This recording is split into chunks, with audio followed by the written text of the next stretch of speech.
Good morning friends. 30 जनवरी 2023 का paper आज हम करने वाले हैं और ये जो है आपकी परीक्षा के दृष्टिकोण से बहुत ही इम्पोर्टेंट एक वीडियो होगा। जो जो भी बच्चे जो है सीटेट जुलाई 2025 पेपर 1 के लिए तैयारी कर रहे हैं उनके लिए जो है बहुत ही इम्पोर्टेंट वीडियो होगी और इससे जो है संबंधित क्वेश्चंस जो है आपकी परीक्षा में पूछे जाने की बहुत ही संभावनाएं हैं।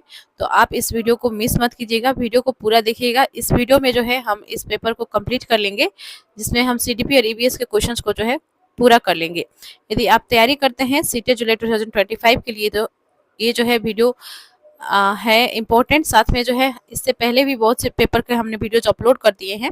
सीटेट जुलाई 2025 पेपर 1 नामक एक प्लेलिस्ट बना हुआ है जिसमें हमने वीडियो को अपलोड कर रखा है। तो एक बार आप प्लेलिस्ट में विजिट करके जितने भी वीडियोज अपलोड हो चुके हैं, जो भी ऑनलाइन एग्जाम्स हुए थे, ऑफलाइन एग्जाम्स हुए थे, उन सब वीडियोज को भी देख लेंगे।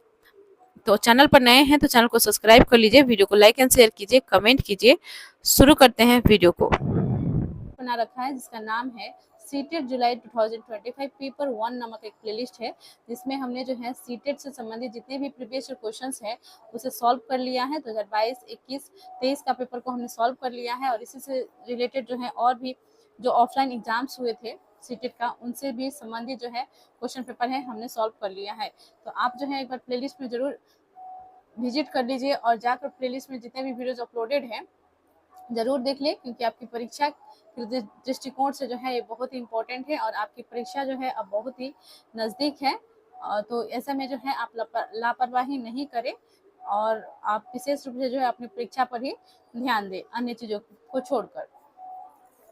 तो शुरू करते हैं वीडियो को। चैनल को अभी तक आपने सब्सक्राइब नहीं किया है तो प्लीज़ सब्सक्राइब कर ले, वीडियो को लाइक एंड शेयर कीजिए, कमेंट कीजिए। शुरू करते हैं। हमारा प्रश्न है, यद्यपि विकास के क्षेत्र का कुछ आयामों में परस्पर व्यापन होता है, तथापि निम्नलिखित में से विकास का कौन सा क्षेत्र विशिष्ट रूप से स्वयं एवं दूसरों के बारे में भावनाओं की प्रगति अनुक्रम का अध्ययन करता है। तो देखिए सिंपल सा ये क्वेश्चन है, भले ही थोड़ा जो है लंबा चौड़ा बना दिया गया है, लेकिन जैसे ही आपको कहीं भी दिखे भावना, तो भावना जो है किस विकास से संबंधित है। आपका जो है कोई बच्चा यदि रोता है, कोई बच्चा जो है गुस्सा हो गया या खुश है, तो ये सब क्या है, ये भावनाएं हैं। ठीक है, तो खुशी होना, दुख होना, सुख, खुश और जो है रोना, ये सब क्या होती है, ये सब जो है भावनाएं होती है। तो ये जो है किस विकास से जो है संबंधित होती है। क्या नैतिक विकास से संबंधित है? नहीं। भाषा से संबंधित है? नहीं। शारीरिक है? नहीं। ये जो है संवेगात्मक विकास है। ठीक है, तो संवेगात्मक विकास इसमें करेक्ट आंसर हो जाएगा ऑप्शन 4। तो संवेगात्मक विकास में ही जो है हम अध्ययन करते हैं भावनाओं की प्रगति के बारे में है। ठीक है, इसके अनुक्रम का जो है अध्ययन हम कहाँ किस विकास में किया जाता है? संवेगात्मक विकास में किया जाता है। इसमें जो है बच्चों में जो है किस प्रकार की जो है भावनाएं उत्पन्न होती है, क्यों उत्पन्न होती है, किस उम्र में जो है किस प्रकार की उनमें भावनाएं उत्पन्न होंगी, किन चीज़ों को प्रति जो है उनका किस तरह का जो है उनका भावनाएं जो है आती हैं। और कुछ बच्चे जो है कुछ उनमें जो है जो चेंजेस होते हैं, बदलाव होते हैं, उन्हें उनके बारे में जानकारी नहीं होती है और भावनाओं के कारण से जो है वो गलत रास्ता में जो है चल पड़ते हैं।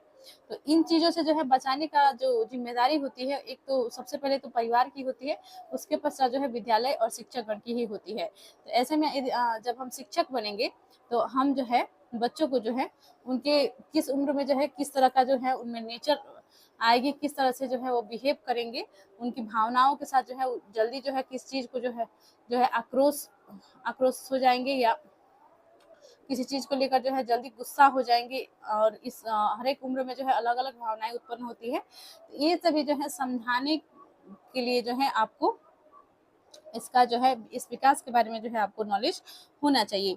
तो संवेगात्मक विकास इसका करेक्ट आंसर होगा। नेक्स्ट क्वेश्चन की ओर बढ़ते हैं।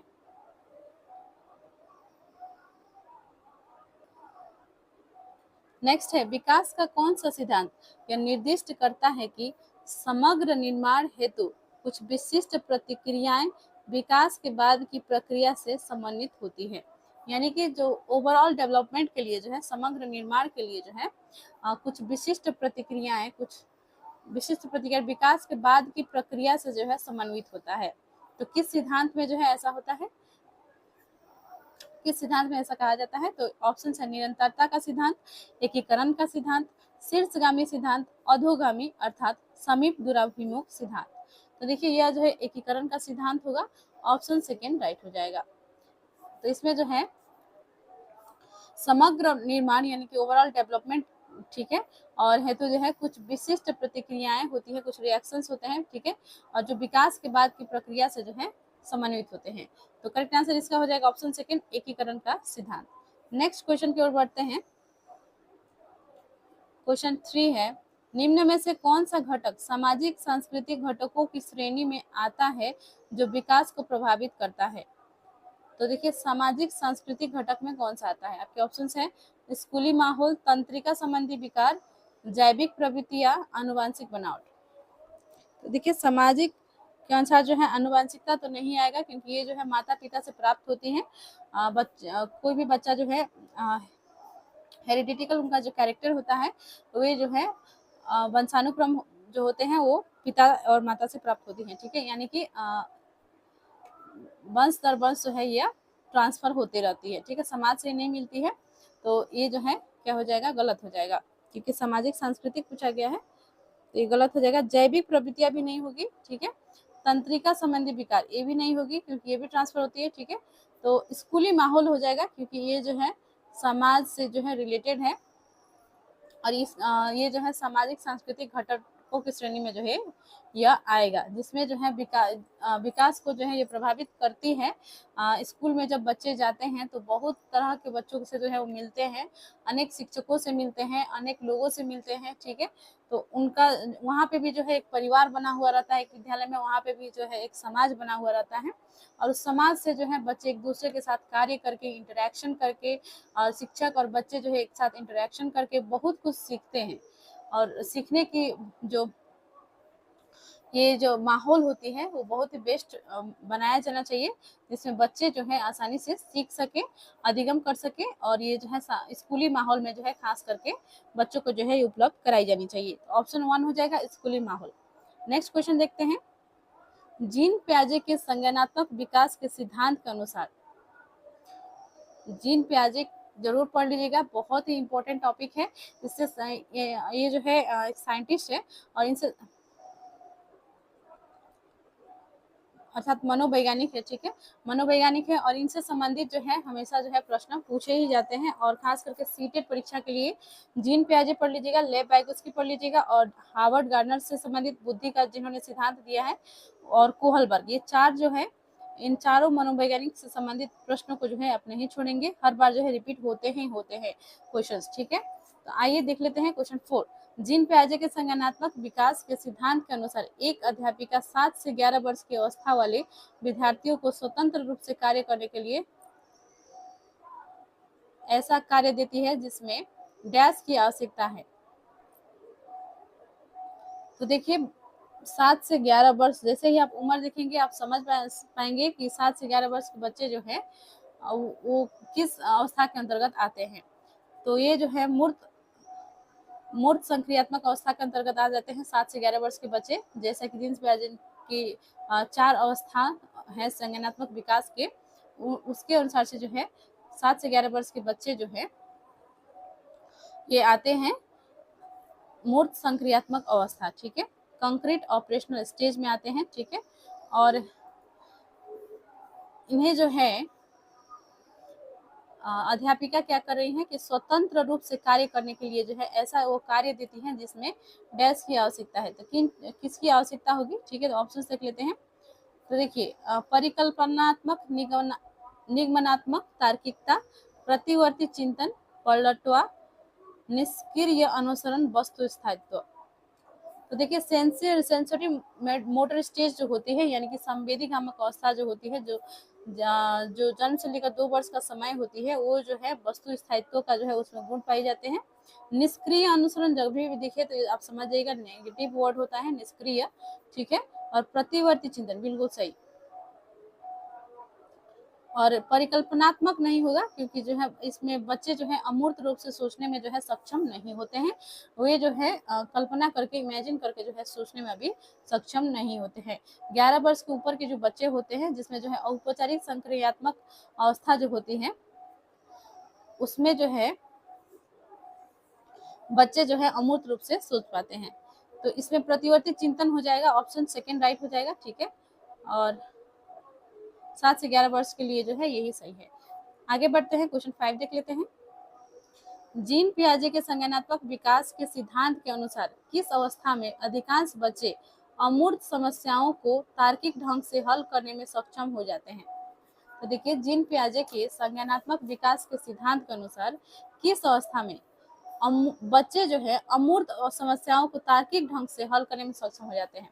तो देखिए, अभी अभी मैंने आपको बताया जीन पियाजे के 4 जो है अवस्थाओं के बारे में, और चारों अवस्था जो है इस प्रश्न में दिए गए हैं। ये चारों अवस्था जो है जीन पियाजे की अवस्थाएं हैं, ठीक है। तो ये चारों आप स्क्रीनशॉट ले लीजिएगा और ये याद कर लेंगे, ठीक है।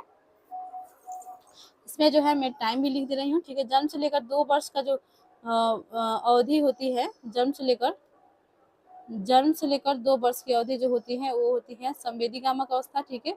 और इसमें जो है आपको पूर्व संक्रियात्मक अवस्था में होती है 2 से लेकर 7 वर्ष, ठीक है।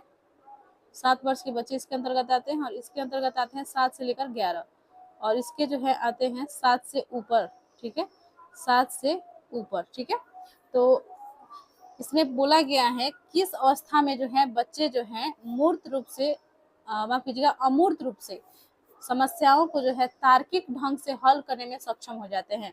तो देखिए, यह हो जाएगा औपचारिक संक्रियात्मक अवस्था, फॉर्मल ऑपरेशनल स्टेज, ठीक है। यानी कि औपचारिक संक्रियात्मक अवस्था में जो है बच्चे जो है अमूर्त रूप से सोच सकते हैं, वो कल्पना करके जो है इमेजिन करके जो है चीजों को सोचने में सक्षम हो जाते हैं। तो ऑप्शन 4 इसका राइट हो जाएगा। आगे बढ़ते हैं, क्वेश्चन 6 देख लेते हैं। नूरी इस तर्क हमारे समाज के प्रति कुछ दायित्व है और उस दायित्व के लिए हमें नियमों का पालन करना चाहिए के आधार पर अपनी क्रियाओं का निर्णय लेती है। तो लॉरेंस कॉलबर्ग के अनुसार नूरी इस समय नैतिक तार्किकता की किस अवस्था में है? तो देखिए, नूरी जो है एक विद्यार्थी है, और उनका जो है क्या अभी जो है तर्क है कि हमारे समाज के प्रति कुछ दायित्व है, और उस दायित्व के लिए जो है हमें नियमों का पालन करना चाहिए। यानी कि उनका जो है कहना है कि हमें जो है नियमों का पालन करना चाहिए, नियमों का हम उल्लंघन नहीं करना चाहिए, ठीक है। तो किस अवस्था में जो है इस प्रकार से जो है बच्चे सोचते हैं? तो लॉरेंस कॉलबर्ग ने जो है लॉरेंस कॉलबर्ट ने जो है 3 चरण दिए हैं नैतिक विकास का, और नैतिक विकास का जो है तीनों चरण में हर एक में 2 स्तर हैं, और जिसमें जो है बच्चे जो है क्या करते हैं कि समाज में जो नियम बनाए गए हैं उनको जो है स्ट्रिक्टली जो है वो पालन करते हैं, उसका जो है वो मानते हैं कि नहीं इसी तरह से जो है होना चाहिए, ठीक है। तो और उससे जो है वो मानते हैं कि ये जो है होना ही चाहिए, ये जो है गलत है यदि कोई नियम का पालन नहीं कर रहा है, नियम का उल्लंघन कर रहा है।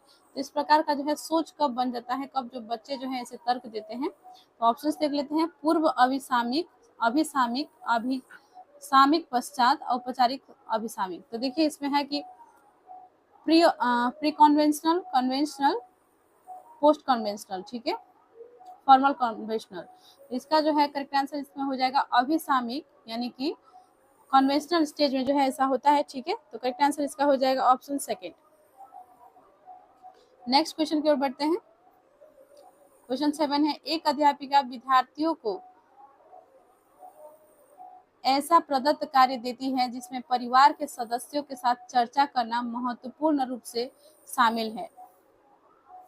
लेव वैगोस्की के सिद्धांत के अनुसार उस अध्यापिका का मत है कि बच्चों के संज्ञानात्मक विकास में डैश की भूमिका महत्वपूर्ण है। तो देखिए, यहाँ पे 4 ऑप्शंस दिए गए हैं, ठीक है।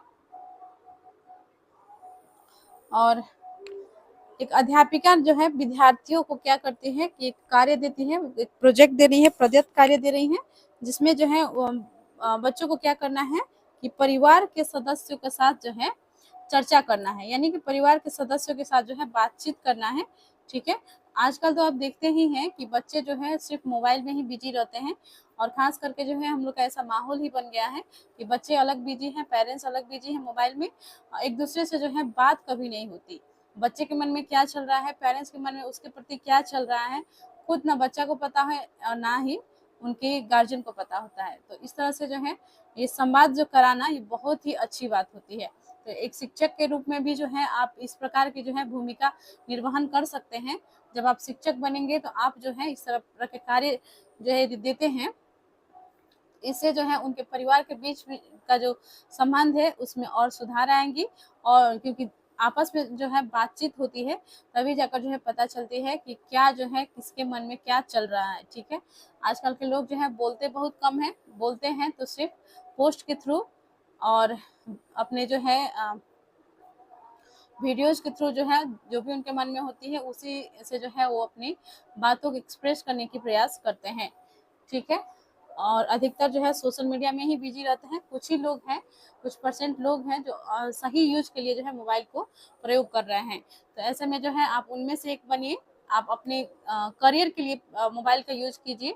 सोशल मीडिया भी आवश्यक है, ऐसा नहीं है कि आवश्यक नहीं है, लेकिन उसमें जो है जितना कम समय आप बिताएं वो जो है अच्छा है, क्योंकि आप जो बचे हुए समय है वो अपनी स्टडी में लगा सकते हैं। ठीक है, तो ऐसे में क्या होगा कि आपका जो है जो आपकी लक्ष्य है उसको प्राप्त करने के लिए जो है आपको मदद मिलेगी। और यदि आप पूरा समय जो है सोशल मीडिया रील्स देखने में यदि आप बर्बाद कर देंगे तो ये जो है गलत होगा। तो सबका जो है अपना फायदा बेफायदा दोनों होता है। मोबाइल का यूज करके ही जो है बहुत लोग जीवन में आगे निकल गए और कुछ लोग जो है मोबाइल को यूज करके ही बर्बाद भी हो गए हैं। तो एग्जाम्पल्स जो है हमारे समाज में बहुत सारे हैं, आपको भी पता है। ठीक है, तो आते हैं प्रश्न पर। तो अध्यापिका ने जो है बहुत ही अच्छी काम की है। इन्होंने जो एक प्रदत्त कार्य दी है जिसमें जो है बच्चों को क्या करना है, अपने परिवार के सदस्य से बातचीत करना है और चर्चा कर कर जो है उसे बनाना है। ठीक है, तो लेव वाइगोत्स्की जो है सिद्धांत के अनुसार उस अध्यापिका का मत है कि बच्चों के संज्ञानात्मक विकास में डैश की महत्वपूर्ण भूमिका है। तो जो लेव वाइगोत्स्की ने जो सिद्धांत दी थी, सामाजिक सांस्कृतिक सिद्धांत दी थी। ठीक है, इस सिद्धांत में उन्होंने कहा था कि भाषा जो है बहुत ही आवश्यक है और संज्ञानात्मक विकास के लिए जो है इंटरेक्शन भी बहुत ही आवश्यक है। तो सही इसमें जो हो जाएगा, अनुकरण नहीं होगा, जैविक परिपक्वता नहीं होगा, पदानुक्रम नहीं होगा, सामाजिक अंतःक्रिया हो जाएगा। ऑप्शन 4 लेव वाइगोत्स्की जो है सामाजिक संज्ञानात्मक विकास का जो है बच्चों में होता है वो सामाजिक अंतःक्रिया की महत्वपूर्ण भूमिका इसमें होती है। ठीक है, तो करेक्ट आंसर इसका हो जाएगा ऑप्शन 4। आगे बढ़ते हैं, नेक्स्ट क्वेश्चन 8 देख लेते हैं। लेव वाइगोत्स्की के विचारों से सहमति रखने वाली अध्यापिका को निम्न में से क्या करना चाहिए। तो देखिए एक प्रश्न फिर लेव वाइगोत्स्की से संबंधित ही है, तो इसे देख लेते हैं। देखिए, तो लेव वाइगोत्स्की ने जो है क्या सिद्धांत दिया था, संज्ञानात्मक सिद्धांत दी थी, सामाजिक सांस्कृतिक सिद्धांत दी थी, और लेव वाइगोत्स्की ने जो है एक स्कैफोल्डिंग के बारे में बताया है, पार्ड के बारे में बताया है। ठीक है, और इससे संबंधित भी जो है प्रश्न हर बार पूछे ही जाते हैं पार्ट के बारे में। ठीक है, और इसमें क्या होता है कि बच्चों को जो है संकेत दिए जाते हैं और इशारे के माध्यम से जो है बच्चों को जो है सिखाने का प्रयास किया जाता है। जो भी उन्हें अधिगम के दौरान जो है परेशानी होती है, सीखने के दौरान उन्हें जो भी परेशानी आ रही होती है, उसके लिए जो है टीचर हो या कोई दोस्त हो, उन्हें जो है संकेत देकर या कोई भी हो जिसे जो है वो जानता हो उस चीज़ को जिसमें बच्चा को दिक्कत आ रही है, परेशानी हो रही है, तो उसे सिखाता है इशारों के माध्यम से। इसे ही स्कैफोल्डिंग कहा जाता है, पार्ड कहा जाता है। ठीक है, तो आते हैं देखते हैं कि लेव वाइगोत्स्की के विचारों से सहमति रखने वाली अध्यापिका को जो है क्या करना चाहिए। तो ऑप्शन है, किसी भी परिस्थिति में विद्यार्थियों को संकेत या इशारा देने से बचना चाहिए। एकदम गलत है। मैंने अभी अभी आपसे बताया कि जो है बच्चों को जो है संकेत व इशारा देकर जो है उन्हें समझाने का प्रयास करना चाहिए और स्कैफोल्डिंग जो है करना चाहिए। तो ये जो है गलत हो जाएगा। किसी समस्या पर काम करते हुए अपने विचारों के मौखिकीकरण करने पर विद्यार्थियों को हतोत्साहित करना चाहिए। तो देखिए यहाँ पे हतोत्साहित कभी भी वर्ड ये दिखे तो आप समझ जाइएगा कि नेगेटिव वर्ड है। और लेकिन नेगेटिव यदि पूछा है नहीं है प्रश्न में, नहीं करके वर्ड आपको यदि दिख गया तो आप कोशिश कीजिएगा नेगेटिव को ही चुनने के लिए। अधिकतर जो है वही जो है ट्रिक काम करती है। ठीक है, जहाँ पे भी नहीं पूछा गया रहता है वहाँ पे नेगेटिव ऑप्शन ही सही होते हैं। हतोत्साहित नहीं करना है, बल्कि जो बच्चा यदि किसी समस्या पर काम कर रहा है और अपने विचारों को जो है वो बताने का प्रयास कर रहा है तो उसे जो है प्रोत्साहित करना है और उसकी बातों को सुनना है कि वो क्या कहना चाह रहा है, बच्चा जो है क्या करना चाह रहा है, इंटरेक्शन करना है, संवाद करना है, एक दूसरे से चर्चा करना है उस विषय में और उसे जो है मदद करनी है। ठीक है, ये नहीं होगा हतोत्साहित गलत हो जाएगा। नेक्स्ट है विद्यार्थियों के बीच चर्चा और वैचारिक बहस को बढ़ावा देना चाहिए। बिल्कुल सही, बच्चों में जो है बातचीत को बढ़ावा देना है, बातचीत को बढ़ावा देना है और वैचारिक बहस को भी उन्हें बढ़ावा देना। जो भी वो कहना चाहते हैं एक दूसरे से चर्चा करते हैं या शिक्षक से भी जो है बच्चे चर्चा कर रहे हैं, तो ये जो है उनका सिद्धांत ले वाइगोत्स्की का जो है यदि शिक्षक जो है शिक्षिका जो है ये करती हैं अपने कक्षाओं में बच्चों के बीच जो है चर्चा कराती हैं, खुद भी जो है चर्चा में शामिल होती हैं और बच्चों को जो है बहस करने के लिए और बढ़ावा देती हैं, तो ये सबसे अच्छा होता है। ठीक है, ये जो है वो लेव वाइगोत्स्की के सिद्धांत को फॉलो कर रही है। तो ऑप्शन थर्ड सही हो जाएगा इसमें। और अलग देखना चाहिए, अधिगम को विद्यार्थियों के सामाजिक सांस्कृतिक परिवेश से अलग दिखना चाहिए, नहीं, ये जो है गलत दिया गया है। इसमें जो है राइट आंसर ऑप्शन 3 ही होगा। आगे बढ़ते हैं क्वेश्चन 9 में। क्वेश्चन 9 देख लेते हैं।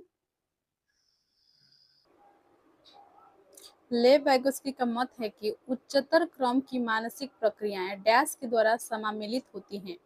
ऑप्शन है मनोवैज्ञानिक उपकरण, पुरस्कार एवं दंड, अनुकूलन, कंठस्थीकरण। तो देखिए लेव वाइगोत्स्की से आप देख सकते हैं इस जो है 30 जनवरी के पेपर में जो है कितने प्रश्न पूछे गए हैं। आप इसी से जो है मैच कर सकते हैं कि कितने प्रश्न जो है इम्पोर्टेंट है।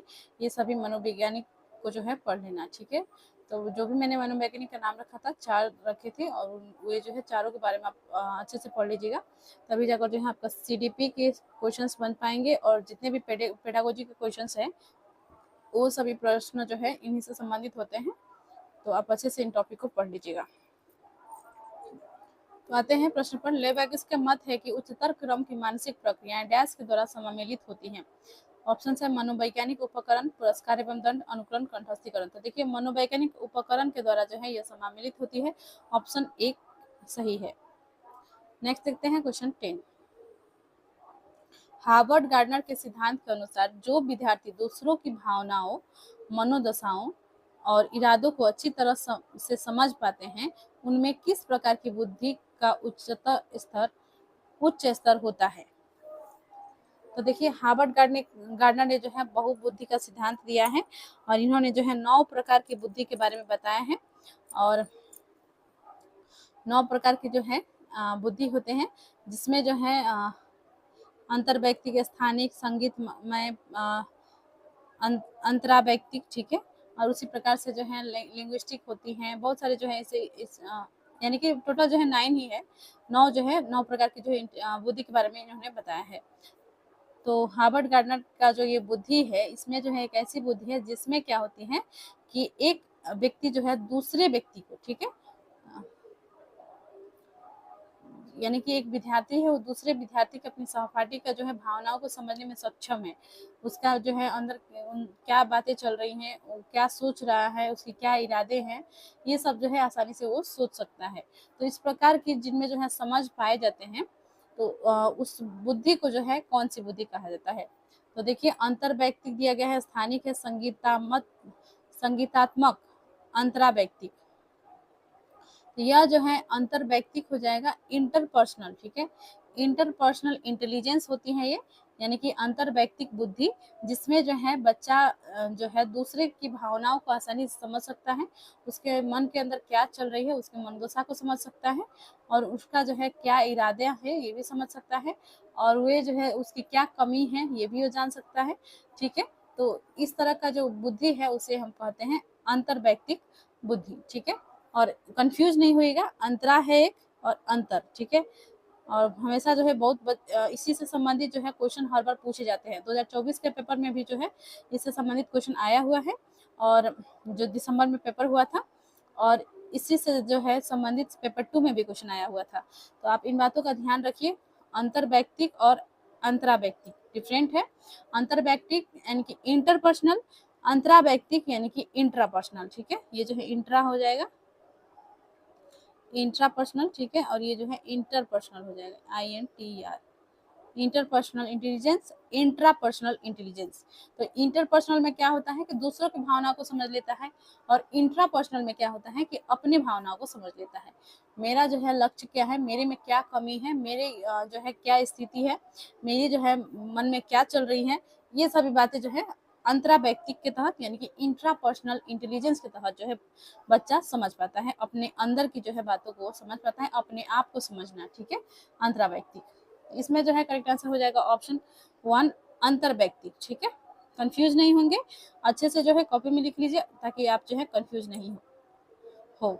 आगे बढ़ते हैं, क्वेश्चन 11 है, लेव वाइगोत्स्की के विचार के अनुसार निम्न में से कौन सा कथन भाषा और संज्ञान के बीच के संबंध को सही रूप से दर्शाता है।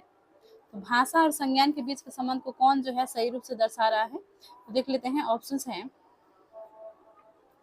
भाषा की विचारों के स्वनियमन में कोई भूमिका नहीं है, बिल्कुल भी गलत है। भाषा की जो है बहुत ही इम्पोर्टेंट रोल होती है। कहा जाता है जो जुबान से निकल गया उसे जो है वापस नहीं लिया जा सकता है। तो आपने भी सुना होगा इस बात को कि एक बार जो है जबान फिसल जाता है तो उसे जो है हम जो भी हम बोल देते हैं उसे जो है वापस आप नहीं ले सकते। कभी कभी जो है कड़वी बातें भी इंसान बोल देता है, तो इसीलिए जो है कहा गया है कि सोच समझकर विचार कर जो है बोलना चाहिए, ठीक है, और मीठी बोली बोलना चाहिए, ठीक है। तो ऐसा नहीं है कि विचार भाषा की जो है विचारों से कोई भूमिका नहीं होती है, बिल्कुल भी होती है। जो हम विचार करते हैं अपने दिमाग में उसी चीज को जो है हम बोल रहे होते हैं, ठीक है। तो इसका जो है डायरेक्ट संबंध है, तो ये तो गलत ही हो गया। बच्चों की स्वनिर्देशित बातें उनकी आत्म केंद्रीयता को दर्शाती है। उन्होंने जो माफ कीजिएगा, बच्चों जो है जो बातें कर रहे हैं क्या वो जो है उनकी आत्म केंद्रितता को दर्शाती है, नहीं, गलत हो जाएगा, ठीक है। आगे देख लेते हैं और ऑप्शंस क्या है। बच्चों की निजी वाक उनकी मौखिक सोच के आंतरिक स्तर को दर्शाती है। विचारों का मौखिकीकरण बच्चों के समस्या समाधान कौशलों में बाधक बनता है, बाधक तो कभी नहीं बनता है, तो ये भी गलत है, ठीक है। इसमें जो है राइट हो जाएगा ऑप्शन 3 ही होगा कि बच्चों की निजी वाक जो है उनकी मौखिक सोच के आंतरिक स्तर को दर्शाती है, यानी कि बच्चे जो है क्या अपने दिमाग में सोच रहा है, क्योंकि इसमें जो है क्वेश्चंस में बोला गया था भाषा और संज्ञान, ठीक है। क्वेश्चंस देख लीजिए, भाषा और संज्ञान के बीच के संबंध को पूछा गया है, ठीक है, लेव वाइगोत्स्की के विचार के अनुसार। तो उन्होंने क्या कहा था कि जो बच्चे जो है बच्चे की निजी वाक जो है जो बोल रहा है उनकी मौखिक सोच के आंतरिक स्तर को दर्शाती है, बिल्कुल सही बात है। जो बच्चे जो है सोच रहा है, ठीक है, वही जो है वो बोल रहा है, ठीक है। तो करेक्ट आंसर इसका हो जाएगा ऑप्शन 3। नेक्स्ट है क्वेश्चन 12, लड़के हमेशा विज्ञान में अच्छे होते हैं और लड़कियां गायन में, यह कथन क्या दर्शाता है। तो देखिए हम हमेशा इन बातों को जो है फेस करते हुए बचपन से आ रहे हैं कि लड़कों को जो है क्रिकेट खेलने के लिए दिए जाते हैं, लड़कियों को जो है डांस करने के लिए बोला जाता है, लड़कियों को जो है सिंगिंग करने के लिए बोला जाता है, लड़कियों को जो है घर के काम करने के लिए बोला जाता है, लड़कों को जो है बाहर ग्राउंड में खेलने के लिए बोला जाता है, लड़कियों को जो है घर के अंदर गुड़िया से खेलने के लिए दी जाती है। बचपन से ही जो है इस चीज को जो है बच्चे फेस कर रहे होते हैं, और खास करके जो है हमारे समाज में इस प्रकार से जो है देखने को मिलती है। सब किसी का मैं बात नहीं कर रही हूँ, लेकिन अधिकतर समाज में जो है ऐसा देखने को मिलती है। तो इस प्रकार से जो है लेकिन इस प्रकार से जो है हम देखते हैं तो ये क्या है, पूर्वाग्रह है, ठीक है, पहले से जो है चलती आ रही जो सामाजिक नियम जो है बनाए गए हैं, समाज द्वारा बनाए गए नियम है। तो इस प्रकार के जो नियम है और इसी के जो है ये रूढ़िबद्ध एक धारणा जो है लोगों में विकसित होते गई, धीरे धीरे समय बीतते गया और लोगों में जो है एक धारणा विकसित हो गई कि लड़की को जो है इस तरह से रखना चाहिए, लड़कों के जो है इस प्रकार के खेल को जो है खेलने के लिए अनुमति दिया जाना चाहिए, लड़कियों को इस चीज के लिए रोक दिया जाना चाहिए, ठीक है। तो इस प्रकार से जो क्या है लैंगिक रूढ़िबद्धता है, ठीक है, एक लैंगिक रूढ़िबद्ध सोच है, ठीक है। तो लड़के हमेशा विज्ञान में अच्छे होते हैं और लड़कियां गायन में, तो यह कथन दर्शाता है जेंडर रूढ़िवादिता को, ठीक है। ऑप्शन 4 करेक्ट हो जाएगा, जेंडर रूढ़िवादिता। ये भी इंपॉर्टेंट है, इससे भी क्वेश्चन आते ही आते हैं। नेक्स्ट देख लेते हैं क्वेश्चन 13, एक कक्षा में विद्यार्थियों के सामाजिक सांस्कृतिक संदर्भों के परिप्रेक्ष्य में विविधता। तो देखिए विभिन्न समाज से जो है बच्चे आते हैं और एक ही कक्षाओं में जो है एक साथ पढ़ते हैं। और उसमें जो है बहुत सारे बच्चे जो होते हैं गरीब घर के होते हैं, बहुत सारे बच्चे जो होते हैं अमीर घर के भी होते हैं, कुछ मध्यम वर्गीय परिवार से भी होते हैं, और अनेक प्रकार जो है उनकी रीति रिवाजें होती हैं, अनेक प्रकार के जो है भाषा उनकी होती है।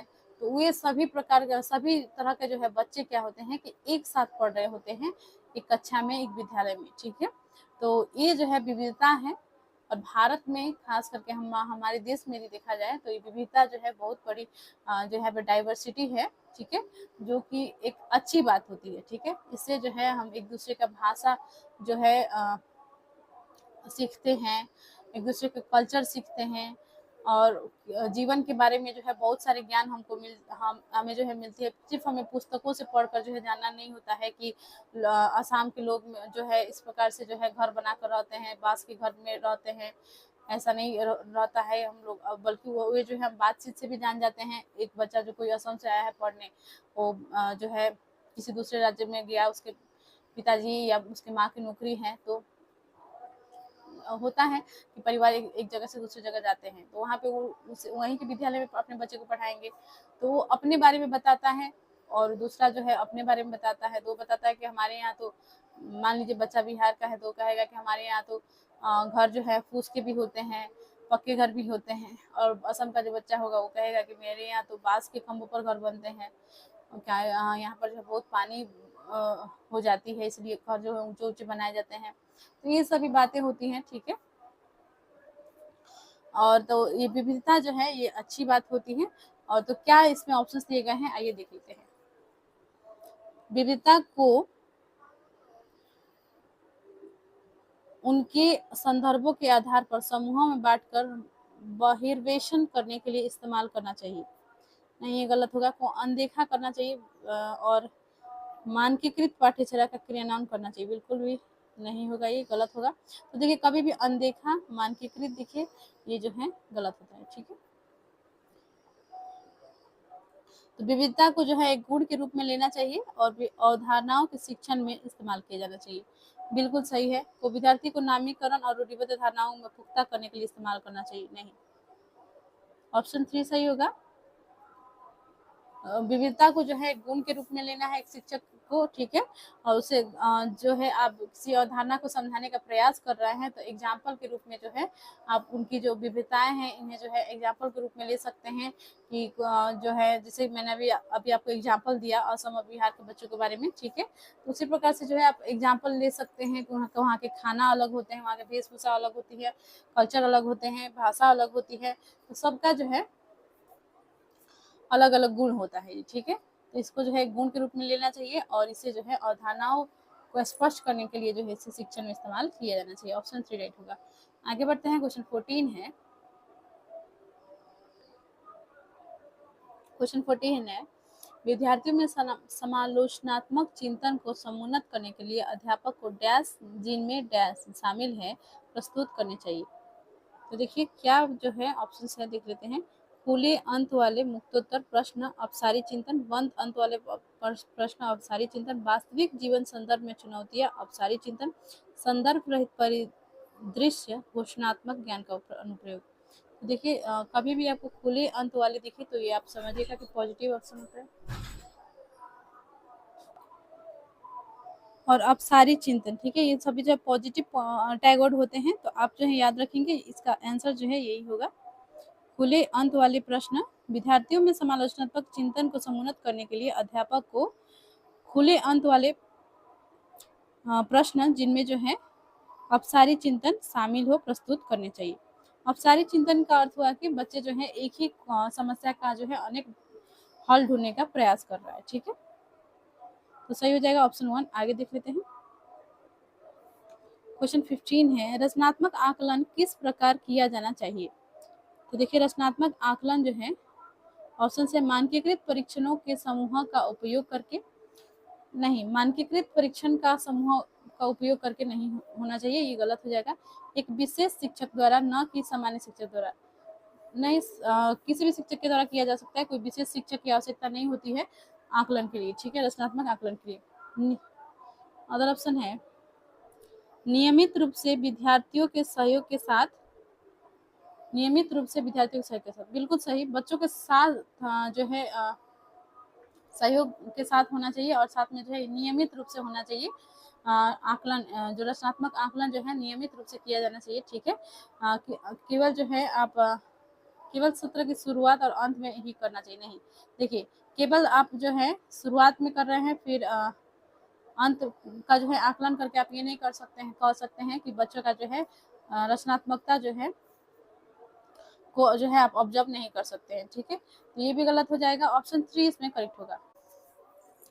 क्वेश्चन है समावेशी शिक्षा के अनुसार सभी विद्यार्थी अपनी सर्वोत्तम क्षमताओं को प्राप्त कर सके यह सुनिश्चित करने के लिए किन सिद्धांतों का पालन करना चाहिए। तो देखिए ऑप्शंस हैं समता, समानता, पक्षपात, पृथक्करण। तो समावेशी शिक्षा के अनुसार जो है सभी विद्यार्थी, यानी कि समावेशी शिक्षा में क्या होता है कि सभी प्रकार के बच्चे जो है एक साथ पढ़ते हैं, जो बच्चे जो है विकलांग हैं और जो बच्चे जो हैं नॉर्मल हैं और जो बच्चे जो है किन्हीं को जो है दृष्टिबाधिता है, किसी को जो है सुनने से संबंधित समस्याएं हैं, किसी को जो है शारीरिक कोई समस्या है, किसी को जो है दिमाग समेत कोई कमी है, मंदबुद्धि है, ठीक है, तो सभी प्रकार के बच्चे जो है एक साथ पढ़ते हैं, जिसमें जो है कुछ सामाजिक रूप से पिछड़े वर्ग के बच्चे होते हैं, कुछ जो है गरीब घर के होते हैं, कुछ अमीर घर के होते हैं, कुछ किसी अन्य राज्य के होते हैं, कुछ सभी जो है एक साथ जो है बच्चे जो पढ़ते हैं उसे हम समावेशी शिक्षा कहते हैं। और खास करके जो है जो विकलांग बच्चे हैं उन्हें जो सामान्य बच्चों के साथ पढ़ाना ही जो है समावेशी शिक्षा है। और इस शिक्षा में जो है हमें सभी विद्यार्थी को जो है सर्वोत्तम क्षमताओं को प्राप्त कर सके, यानी कि बच्चों का जो क्षमता है उसका जो है पूरा तरह से विकास हो सके और सभी बच्चों का, ठीक है, ये ऐसा नहीं कि जो नॉर्मल बच्चे हैं उन पर आप विशेष ध्यान दे रहे हैं, जो बच्चे जो है थोड़ा सा जिन्हें जो है परेशानी है उन पर आप ध्यान केंद्रित नहीं कर रहे हैं। तो एक शिक्षक के रूप में जो है समावेशी शिक्षा के अनुसार सभी विद्यार्थी को जो है सभी सर्वोत्तम क्षमताओं के विकास करने के लिए जो है किन सिद्धांतों का जो है पालन करना चाहिए, तो यह हो जाएगा आपका ऑप्शन 1 समता, ठीक है। तो आपको लगा हो कि समानता क्यों नहीं हुआ, समानता और समता जो है सेम है, लेकिन समता जो है समानता से भी जो है और जो है अधिक उपयुक्त होगा, ठीक है। तो समता करेक्ट आंसर इसका हो जाएगा। पक्षपात तो कभी नहीं करना है, पृथक्करण नहीं करना है, ठीक है। तो समता यदि होगा, सभी बच्चों के जो है एक दूसरे के समान होंगे, तो ऐसे में जो है इन सिद्धांतों का पालन किया जाएगा तो सभी बच्चों का जो है विकास होगा और सभी बच्चों का जो क्षमता है उनकी पूरी तरह से जो है विकास हो पाएगी। तो करेक्ट आंसर इसका हो जाएगा ऑप्शन 1। नेक्स्ट क्वेश्चन देखते हैं, क्वेश्चन 17 है गति समन्वय वैफल्य प्रत्यक्ष रूप से किन कठिनाइयों से संबंधित है। तो देखिए गति करने में जो है परेशानी होती है वो वाला, ठीक है। तो ऑप्शन है पाठ्य विषय वस्तु पढ़ने से, तथ्यों को याद रखने से, शारीरिक अंगों के समन्वयन से, अंकों के प्रकलन से। तो जो गति समन्वय होते हैं यानी कि मोशन करने में जो है दिक्कत होती है, गति करने में परेशानी होती है बच्चों को, तो ये जो है किस वैफल्य से जो है संबंधित है, तो यह हो जाएगा शारीरिक अंगों के समन्वय से, ठीक है, शारीरिक अंगों के समन्वय से। करेक्ट आंसर हो जाएगा ऑप्शन 3। तो ऑप्शन 3 राइट होगा और इसे जो है हम डिस्प्रेक्सिया भी कहते हैं, ठीक है, डिस्प्रेक्सिया भी जो है इसे कहा जाता है। जैसे कि हम जो पढ़ने से संबंधित कठिनाई होती है उसे हम डिस्लेक्सिया कहते हैं, लिखने से संबंधित जो है कठिनाई होती है उन्हें जो है हम डिस्ग्राफिया करते हैं, मैथ से संबंधित जो तर्क देने की संबंधित जो है विकार होती है उसे जो है डिस्कैल्कुलिया कहा जाता है। उसी प्रकार से जो है शारीरिक अंगों को जो है चलाने में जो बच्चों को जो गति करने में परेशानी होती है, मोटर स्किल से संबंधित जो है जिन्हें परेशानी होती है उसे जो है डिस्प्रेक्सिया कहा जाता है। तो जितने भी विकार हैं इन सभी को जो है आप एक बार याद कर लीजिएगा, इससे संबंधित जो है प्रश्न पूछे जाते हैं। तो आते हैं नेक्स्ट क्वेश्चन पे। क्वेश्चन 18 है अभिकथन और तर्क दिए गए हैं, ठीक है, और इसमें जो है सही विकल्प आपको चुनना है। तो देखिए अभिकथन है,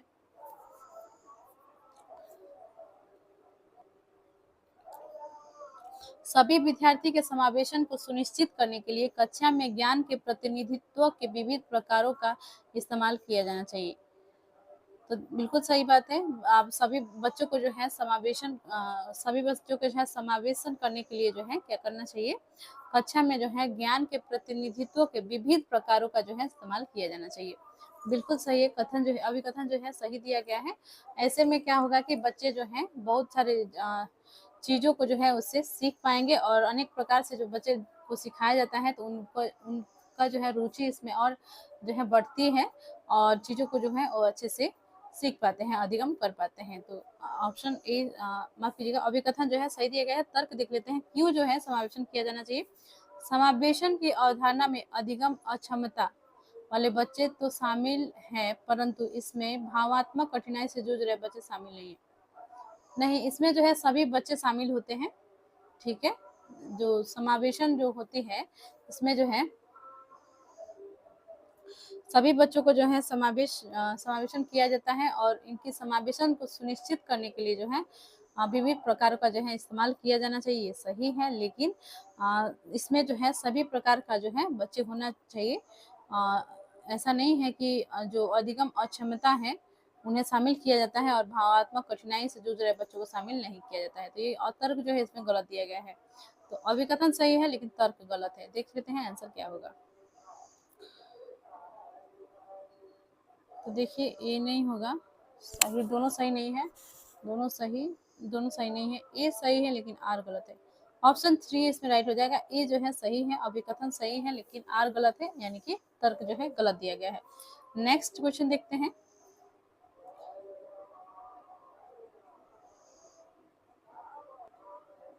क्वेश्चन 19 है, यद्यपि ऑटिज्म की स्थिति यथेष्ट रूप से भिन्न भिन्न होती है, तथापि ऑटिज्म ग्रसित विद्यार्थी प्राय किस में अच्छे होते हैं। तो जो ऑटिज्म से ग्रसित बच्चे होते हैं वो किन चीजों में अच्छे होते हैं, देख लेते हैं ऑप्शंस क्या क्या है। लंबे समय तक आंख से संपर्क बनाए रखने में नहीं, अपरिचितों के साथ संप्रेषण में नहीं, ये भी गलत हो जाएगा। दिनचर्या में बार बार आने वाले परिवर्तन के प्रति समझने में नहीं, यही तो उन्हें जो है परेशानी होती है, ठीक है, ऑटिज्म से संबंधित जो बच्चे होते हैं। विस्तृत तथ्यात्मक जानकारी को याद रख पाने, बिल्कुल सही। वे जो है तथ्यात्मक जानकारी को जो है याद रख पाने में सक्षम होते हैं जो ऑटिज्म से ग्रसित बच्चे होते हैं, ठीक है। तो ऑप्शन 4 करेक्ट हो जाएगा।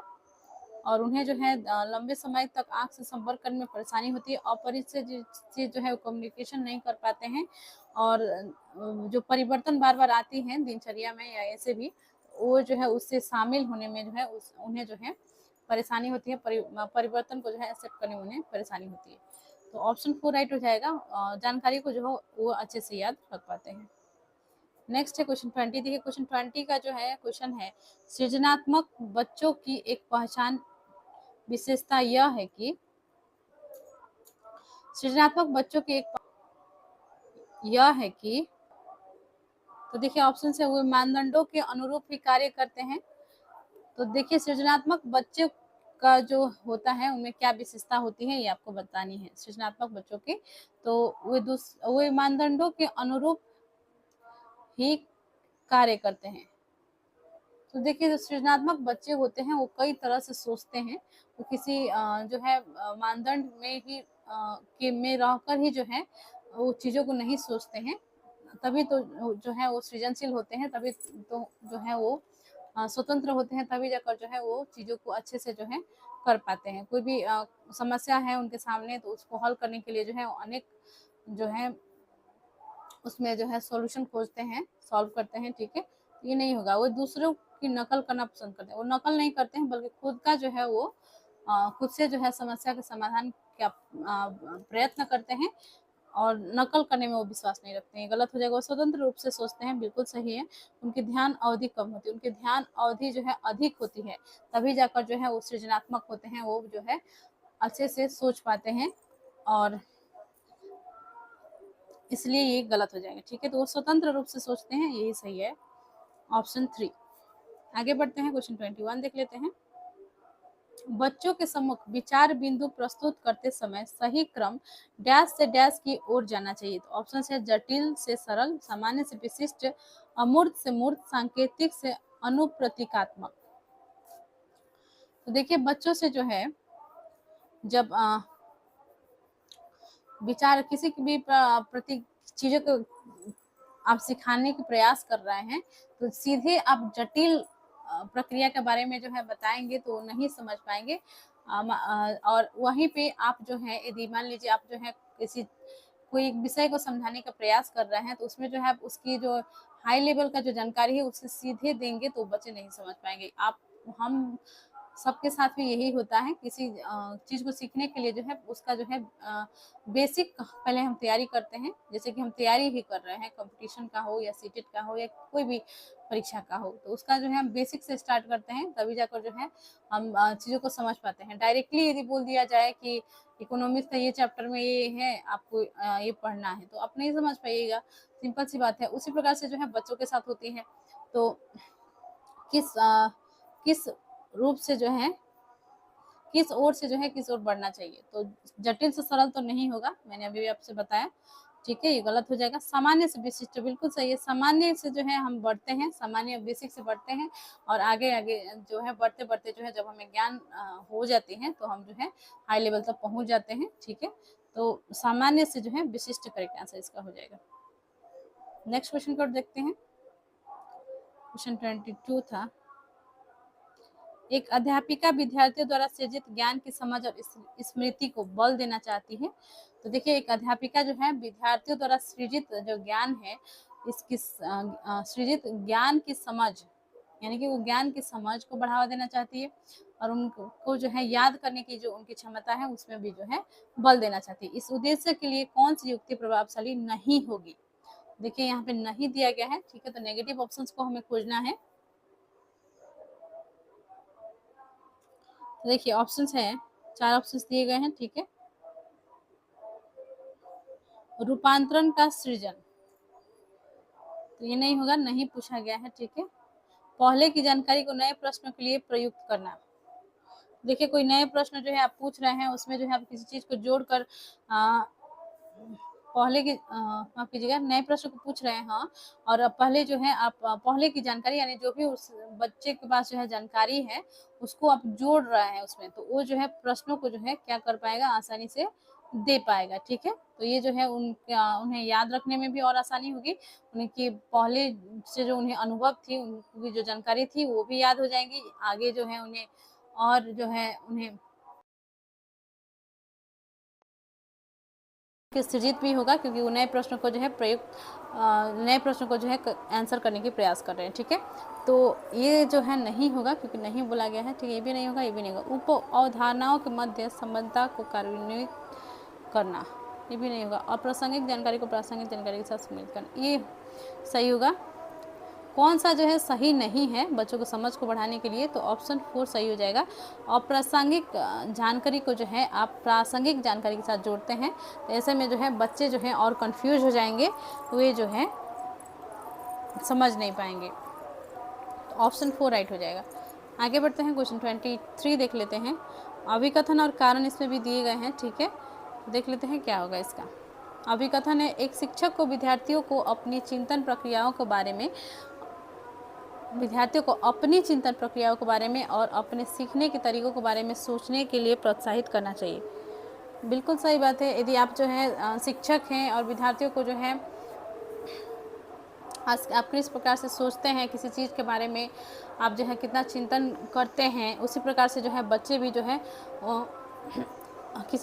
कोई भी चीज़ों के प्रति जो है वो भी उसी प्रकार से सोचने का प्रयास करेंगे। हो सकता है जो है थोड़ा सा सोचकर और उसे जो है क्विट कर देते होंगे, लेकिन जब वो सोचेंगे कि इसको जो है अनेक तरीक़ों से किया जा सकता है, मेरे टीचर जो है इस प्रकार से सोचते हैं, तो उन्हें जो है मोटिवेशन एक मिलेगी और दूसरा है कि वे जो है उसी प्रकार से चिंतन करने के प्रयास करेंगे। तो ये सही हो जाएगा। कारण है, अधिसंज्ञान उच्च क्रम के संज्ञानात्मक कौशलों के विकास में मदद करता है। बिल्कुल सही है, ये भी सही दिया गया। तो अभिकथन और कारण दोनों सही है। ऑप्शन ए 1 इसमें सही हो जाएगा। ए और आर दोनों सही है और आर जो है ए की सही व्याख्या करता है।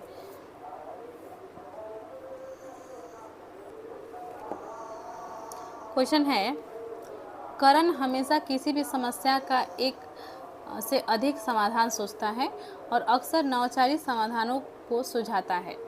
यह किस तरह की सोच का उदाहरण है? तो देखिए, करण नाम का एक विद्यार्थी है, वो क्या करता है कि कोई भी समस्या जो है उसके सामने जब आती है तो उसके लिए जो है अनेक हल जो है ढूंढता है, उसका जो है अनेक समाधान जो है वो ढूंढ लेता है और वे जो है जो समाधान बताता है वो जो है नए होते हैं, यानी कि दूसरे के नकल किया हुआ नहीं रहते हैं। तो किस तरह के सोच का उदाहरण है? ऑप्शंस हैं अपसारी सोच, अभिसरण सोच, नकारात्मक सोच, तर्कहीन सोच। तो देखिए, अपसारी सोच ये होगा करेक्ट आंसर, क्योंकि इसमें जो है जो करण है वो एक ही समस्या का जो है अनेक जो है वो समाधान जो है वो बता रहा है और साथ में जो है नए विचारों को भी जो है उसमें जोड़ रहा है, उसमें नए समाधान के तरीकों को जो है वो बता रहा है। तो अपसारी सोच में जो है बच्चे इसी प्रकार से सोचते हैं और अभिसारी सोच में जो है नहीं सोच पाते हैं, किसी समस्या के लिए जो है सिर्फ एक ही समाधान ढूंढने का वो प्रयास करते हैं, तो अभिसारी सोच हो जाती है। ठीक है, और नकारात्मक सोच तो बिल्कुल भी नहीं है। ठीक है, नकारात्मक सोच तो बिल्कुल भी नहीं है, ये जो है नकारात्मक सोच नहीं है, तो ये गलत हो जाएगा। तर्कहीन सोच, इसमें जो है तर्क होता है, तर्कहीन सोच यह नहीं है। ठीक है, तो ऑप्शन ए 1 इसमें सही हो जाएगा, अपसारी सोच। नेक्स्ट है क्वेश्चन 25। देखिए, चैनल पर यदि आप नए हैं तो प्लीज़ चैनल को सब्सक्राइब कर लीजिएगा और सीटेट जुलाई 2025 की जो है इसमें तैयारी कराई जा रही है और साथ में जो है एक प्लेलिस्ट बना हुआ है आप सभी के लिए, पेपर 1 के लिए, जिसमें जो है हमने बहुत से पेपर को जो है सॉल्व कर लिया है, बहुत से प्रीवियस ईयर क्वेश्चन पेपर को सॉल्व कर लिया है। तो एक बार प्लेलिस्ट में जाकर जरूर विजिट करके वीडियोज़ को देख लीजिएगा। और साथ में एक इन्फॉर्मेशन आप सभी के लिए ये भी है कि लूसेंट फॉर ऑल एग्जाम नामक एक प्लेलिस्ट बना हुआ है, जिसमें हमने लूसेंट जो वस्तुनिष्ठ सामान्य ज्ञान का पुस्तक है उसमें उससे संबंधित जितने भी प्रश्न जो है दिए गए हैं सभी सब्जेक्ट का हम कवर कर रहे हैं। और हमने जो है इतिहास विषय को जो है कवर कर लिया है। इतिहास में हमने प्राचीन भारत, मध्यकालीन भारत और आधुनिक भारत से जितने भी वस्तुनिष्ठ प्रश्न MCQ बेस्ड क्वेश्चन बन सकते थे उन्हें जो है उस क्वेश्चन को जो है चैप्टर वाइज हमने कर लिया है। तो यदि आप किसी अन्य कॉम्पिटिटिव एग्जामिनेशन का तैयारी कर रहे हैं या आप जो है आगे चल के BPSC तैयारी देने वाले हैं तो BPSC तैयारी का ही तैयारी कर रहे हैं या किसी भी अन्य प्रतियोगी परीक्षा का आप तैयारी कर रहे हो तो आपके लिए जो है इम्पोर्टेंट है। तो एक बार प्लीज़ आप चैनल के प्लेलिस्ट में जाकर इस प्लेलिस्ट को भी देख लीजिएगा। Lucent MCQ for all exam नामक प्लेलिस्ट है, एक बार विजिट जरूर करें। तो आते हैं प्रश्नों पर। क्वेश्चन 25 है, अधिगम प्रभावशाली और अर्थपूर्ण हो इसके लिए क्या महत्वपूर्ण है? अधिगम जो है हमेशा प्रभावशाली ही और अर्थपूर्ण ही होना चाहिए, तो इसके लिए जो है क्या महत्वपूर्ण है देख लेते हैं। ऑप्शंस है, विद्यालय में हो रहे अधिगम और विद्यालय के बाहर के जीवन के बीच संबद्धता स्थापित करना, बिल्कुल सही है। जो बच्चों का जो जीवन का अनुभव है और विद्यालय के बाहर जो विद्यालय में जो हो रहे अधिगम है और विद्यालय के बाहर के जीवन के बीच जो संबंध यदि स्थापित करके, संबद्धता स्थापित करके जो है बच्चों को समझाने का प्रयास किया जाता है, उदाहरण लिया जाता है बाहरी वातावरण के बारे में, बाहर के समाज के बारे में, परिवार के बारे में। ठीक है, तो इससे जो है बच्चे जुड़ते हैं समाज से, पर्यावरण से वो जुड़ते हैं और इससे जो है क्या होता है कि वे जो है अधिगम जो है अधिक प्रभावशाली होती है, अर्थपूर्ण होती है। और क्योंकि बच्चे जो है बचपन से एक माहौल में जीते हैं, एक समाज में जीते हैं, वे जो है बहुत कुछ सीखते हैं, बहुत कुछ नया दुनिया में वो देख रहे होते हैं, तो बहुत ही जिज्ञासु होते हैं बच्चे, उनके मन में जो है बहुत सारे प्रश्न होते हैं और बहुत कुछ सीखते हुए आ रहे होते हैं। तो ऐसे में जो है जब वो जो है अधिगम जो है हम यदि शिक्षक के रूप में जब बच्चों को अधिगम कराते हैं तो उन्हें जो है वास्तविक जीवन से और उनके अनुभवों से जोड़कर पढ़ाते हैं, तो बच्चे जो है आसानी से समझ भी लेते हैं और अधिगम जो होता है वो सार्थक होता है, अर्थपूर्ण होता है, प्रभावशाली होता है।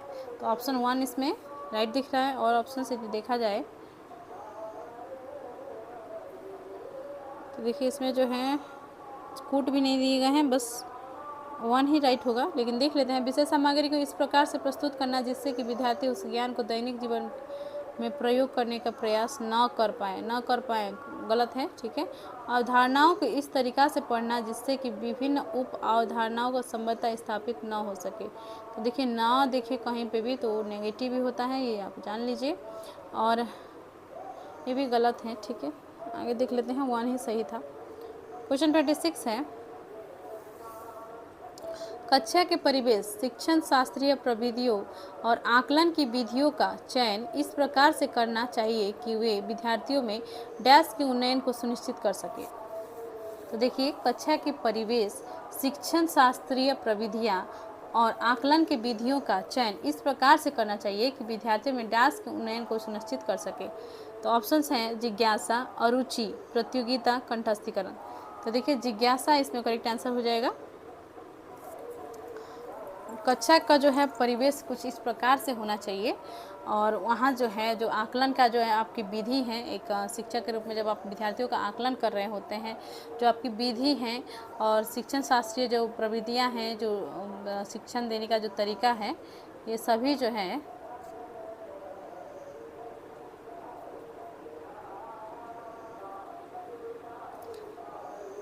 तो देखिए इसका जो है करेक्ट आंसर हो जाएगा जिज्ञासा, ठीक है। तो इस प्रकार का जो कक्षा में परिवेश रहेगा, तो आकलन की विधियाँ जो रहेगी वो इंटरेस्टिंग रहेगा, तो बच्चे जो है इसके बच्चों में जो है जिज्ञासा उत्पन्न होगी, ठीक है। तो करेक्ट आंसर इसका हो जाएगा ऑप्शन 1। आगे देख लेते हैं। वीडियो को प्लीज़ शेयर कर दीजिएगा किसी ग्रुप में, आपसे रिक्वेस्ट है, और पूरा वीडियोस को जरूर देखा करिए। आते हैं प्रश्न पर, विद्यार्थियों द्वारा की गई त्रुटियों को सुलझाने के लिए निम्नलिखित में से शिक्षक द्वारा अपनाया गया कौन सा तरीका सही नहीं है। तो विद्यार्थियों द्वारा जो है की गई त्रुटियों को सुलझाने के लिए बच्चे जो हैं कुछ कार्य जब कर रहे होते हैं तो उनके द्वारा जो है बहुत सारी त्रुटियां होती हैं, बहुत सारी गलती जो है करते हैं, और गलती से ही जो है वो सीख रहे होते हैं, ठीक है। तो क्या जो है शिक्षक द्वारा अपनाया गया कौन सा तरीका जो है सही नहीं है, कौन सा तरीका जो है एक शिक्षक होने के नाते आपको नहीं अपनाना चाहिए। तो ऑप्शन देख लेते हैं। त्रुटियों के प्रतिरूपों की खोज करना, अधिगम की कमियों के बारे में जानना जिनके कारण त्रुटियां होती हैं, विद्यार्थियों को त्रुटि को सुधारने के लिए सहयोग करना, विद्यार्थियों के साथ चर्चा किए बिना सही उत्तर बताना।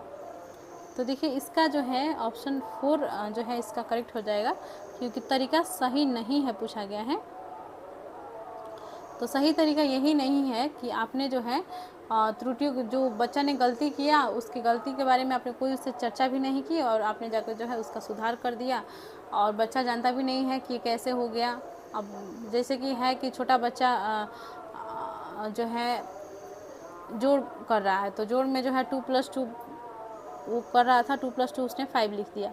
आप जाकर क्या किए कि आपने जो है डिलीट कर दिया, 2+2 5 को काट दिए और 4 आपने लिख दिया, और आपने जो है इसके बारे में चर्चा नहीं किया कि 2+2 जो है 4 होता है, क्यों होता है। तो आपने जो है इसको एक्सप्लेन नहीं किया, या आपने जो है उसे समझाने का प्रयास नहीं किया। यदि आप प्रयास करते, उसको जो है समझाने का प्रयास करते कि 2 एप्पल और 2 एप्पल है, एक हाथ में 2 एप्पल है, दूसरे हाथ में आपके 2 एप्पल है, तो आप इन दोनों को जोड़ते हैं तो आपके पास कितने एप्पल हो जाते हैं। तो बच्चे जो है आसानी से समझ पाता, एग्जाम्पल के रूप में यदि आप उसे समझाने का प्रयास करते तो, ठीक है। तो लेकिन आप चर्चा किए बिना ही सही उत्तर बता दिए, तो यही जो है तरीका सही नहीं है, सही तरीका नहीं है पूछा गया, तो यही ऑप्शन राइट हो जाएगा। बाकी जो ऑप्शन है, आप त्रुटियों के प्रतिरूपों को खोज करना सही होगा, अधिगम की कमियों के बारे में जानना जिनके कारण क्या कमी हो रही है कि बच्चा जो है बार बार त्रुटि कर रहा है, ये ठीक होगा। विद्यार्थियों की त्रुटियों को सुधारने के लिए सहयोग करना चर्चा के साथ, ठीक है।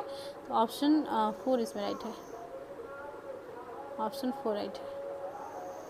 आगे बढ़ते हैं, क्वेश्चन 28 देख लेते हैं। एक अध्यापिका को अपने विद्यार्थियों में डैश और डैश को प्रोत्साहित करना चाहिए। तो किस चीज़ों को जो है प्रोत्साहित करना चाहिए। ऑप्शन है योग्यता का स्वत्वमत, प्रदर्शन अभिमुखी लक्ष्य, योग्यता का बार्धिक मत, महारत अभिमुख लक्ष्य, योग्यता का स्वत्वमत, असफलता परिहारी लक्ष्य, योग्यता का बार्धिक मत, असफलता स्वीकार्य लक्ष्य। देखिए इसमें जो है करेक्ट आंसर इसका हो जाएगा, एक अध्यापिका को अपने विद्यार्थियों में योग्यता का बार्धिक मत तथा और महारत अभिमुखी लक्ष्य को प्रोत्साहित करना चाहिए। ऑप्शन सेकेंड सही हो जाएगा। आगे बढ़ते हैं, क्वेश्चन 29 देख लेते हैं। भावनाओं और संज्ञान के संदर्भ में निम्नलिखित में से कौन सा कथन सही है? भावनाओं और संज्ञान के संदर्भ में निम्नलिखित में से कौन सा सही है?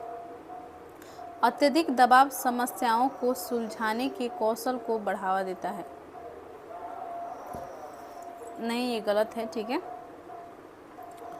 हर्ष और उल्लास की भावना चर्चा में भाग लेने के लिए बढ़ावा देता है। बिल्कुल सही। ऑप्शन सेकेंड इसमें राइट है। इसमें जो है कहा गया है कि देखिए क्वेश्चन था कि भावना और संज्ञान, ठीक है, इसके संदर्भ में जो है कौन सा सही है? तो बच्चों का जो है जो भावनाएं हैं उन्हें जो है खुशी मिलना चाहिए, ठीक है। उन्हें जो है हमेशा हंसते रहना चाहिए और हर्ष और उल्लास की भावना उनमें होना चाहिए, ठीक है। और इस प्रकार के जो चर्चा होंगी जहाँ पे, वहाँ पे जो है भाग लेने के लिए बच्चों को बढ़ावा देना चाहिए, ना कि जहाँ पे दबाव है समस्याओं को सुलझाने के लिए, ठीक है, या चिंता वाली बात है, इन सब से जो है उन्हें बच्चों को दूर रखना चाहिए। नीरसता, देखिए यहाँ पे नीरसता की भावना समालोचनात्मक चिंतक में सुधार लाती है। नहीं, गलत है ये। नीरसता की भावना समालोचनात्मक चिंतन में कैसे सुधार ला सकती है? ये जो है सही हो जाएगा। इसमें पॉजिटिव ऑप्शंस को हमेशा खोजना है आपको सीटेट के क्वेश्चंस में, ठीक है। तो ऑप्शन सेकेंड सही है। हर्ष और उल्लास की भावना चर्चा में भाग लेने के लिए बढ़ावा देती है। नेक्स्ट क्वेश्चन देखते हैं, क्वेश्चन 30। इस वीडियो का लास्ट क्वेश्चन होगा ये, ठीक है। और इसमें जो है हमने CDP का जो है कंप्लीट लगभग कर लिया है, ठीक है। लास्ट क्वेश्चन है, उसके पश्चात जो है हम इस पेपर का कंप्लीट हो जाएगा। नेक्स्ट है, निम्नलिखित में से क्या प्रभावी समस्या समाधान कौशलों के विकास में योगदान देता है? निम्नलिखित में से क्या प्रभावी समस्या समाधान कौशल, ठीक है, समस्या समाधान के कौशल के विकास में कौन सा जो है योगदान देता है? अभिसारी चिंतन नहीं, अभिसारी चिंतन नहीं, अपसारी चिंतन होता है, ठीक है। अभिसारी चिंतन जो है समस्या का किसी एक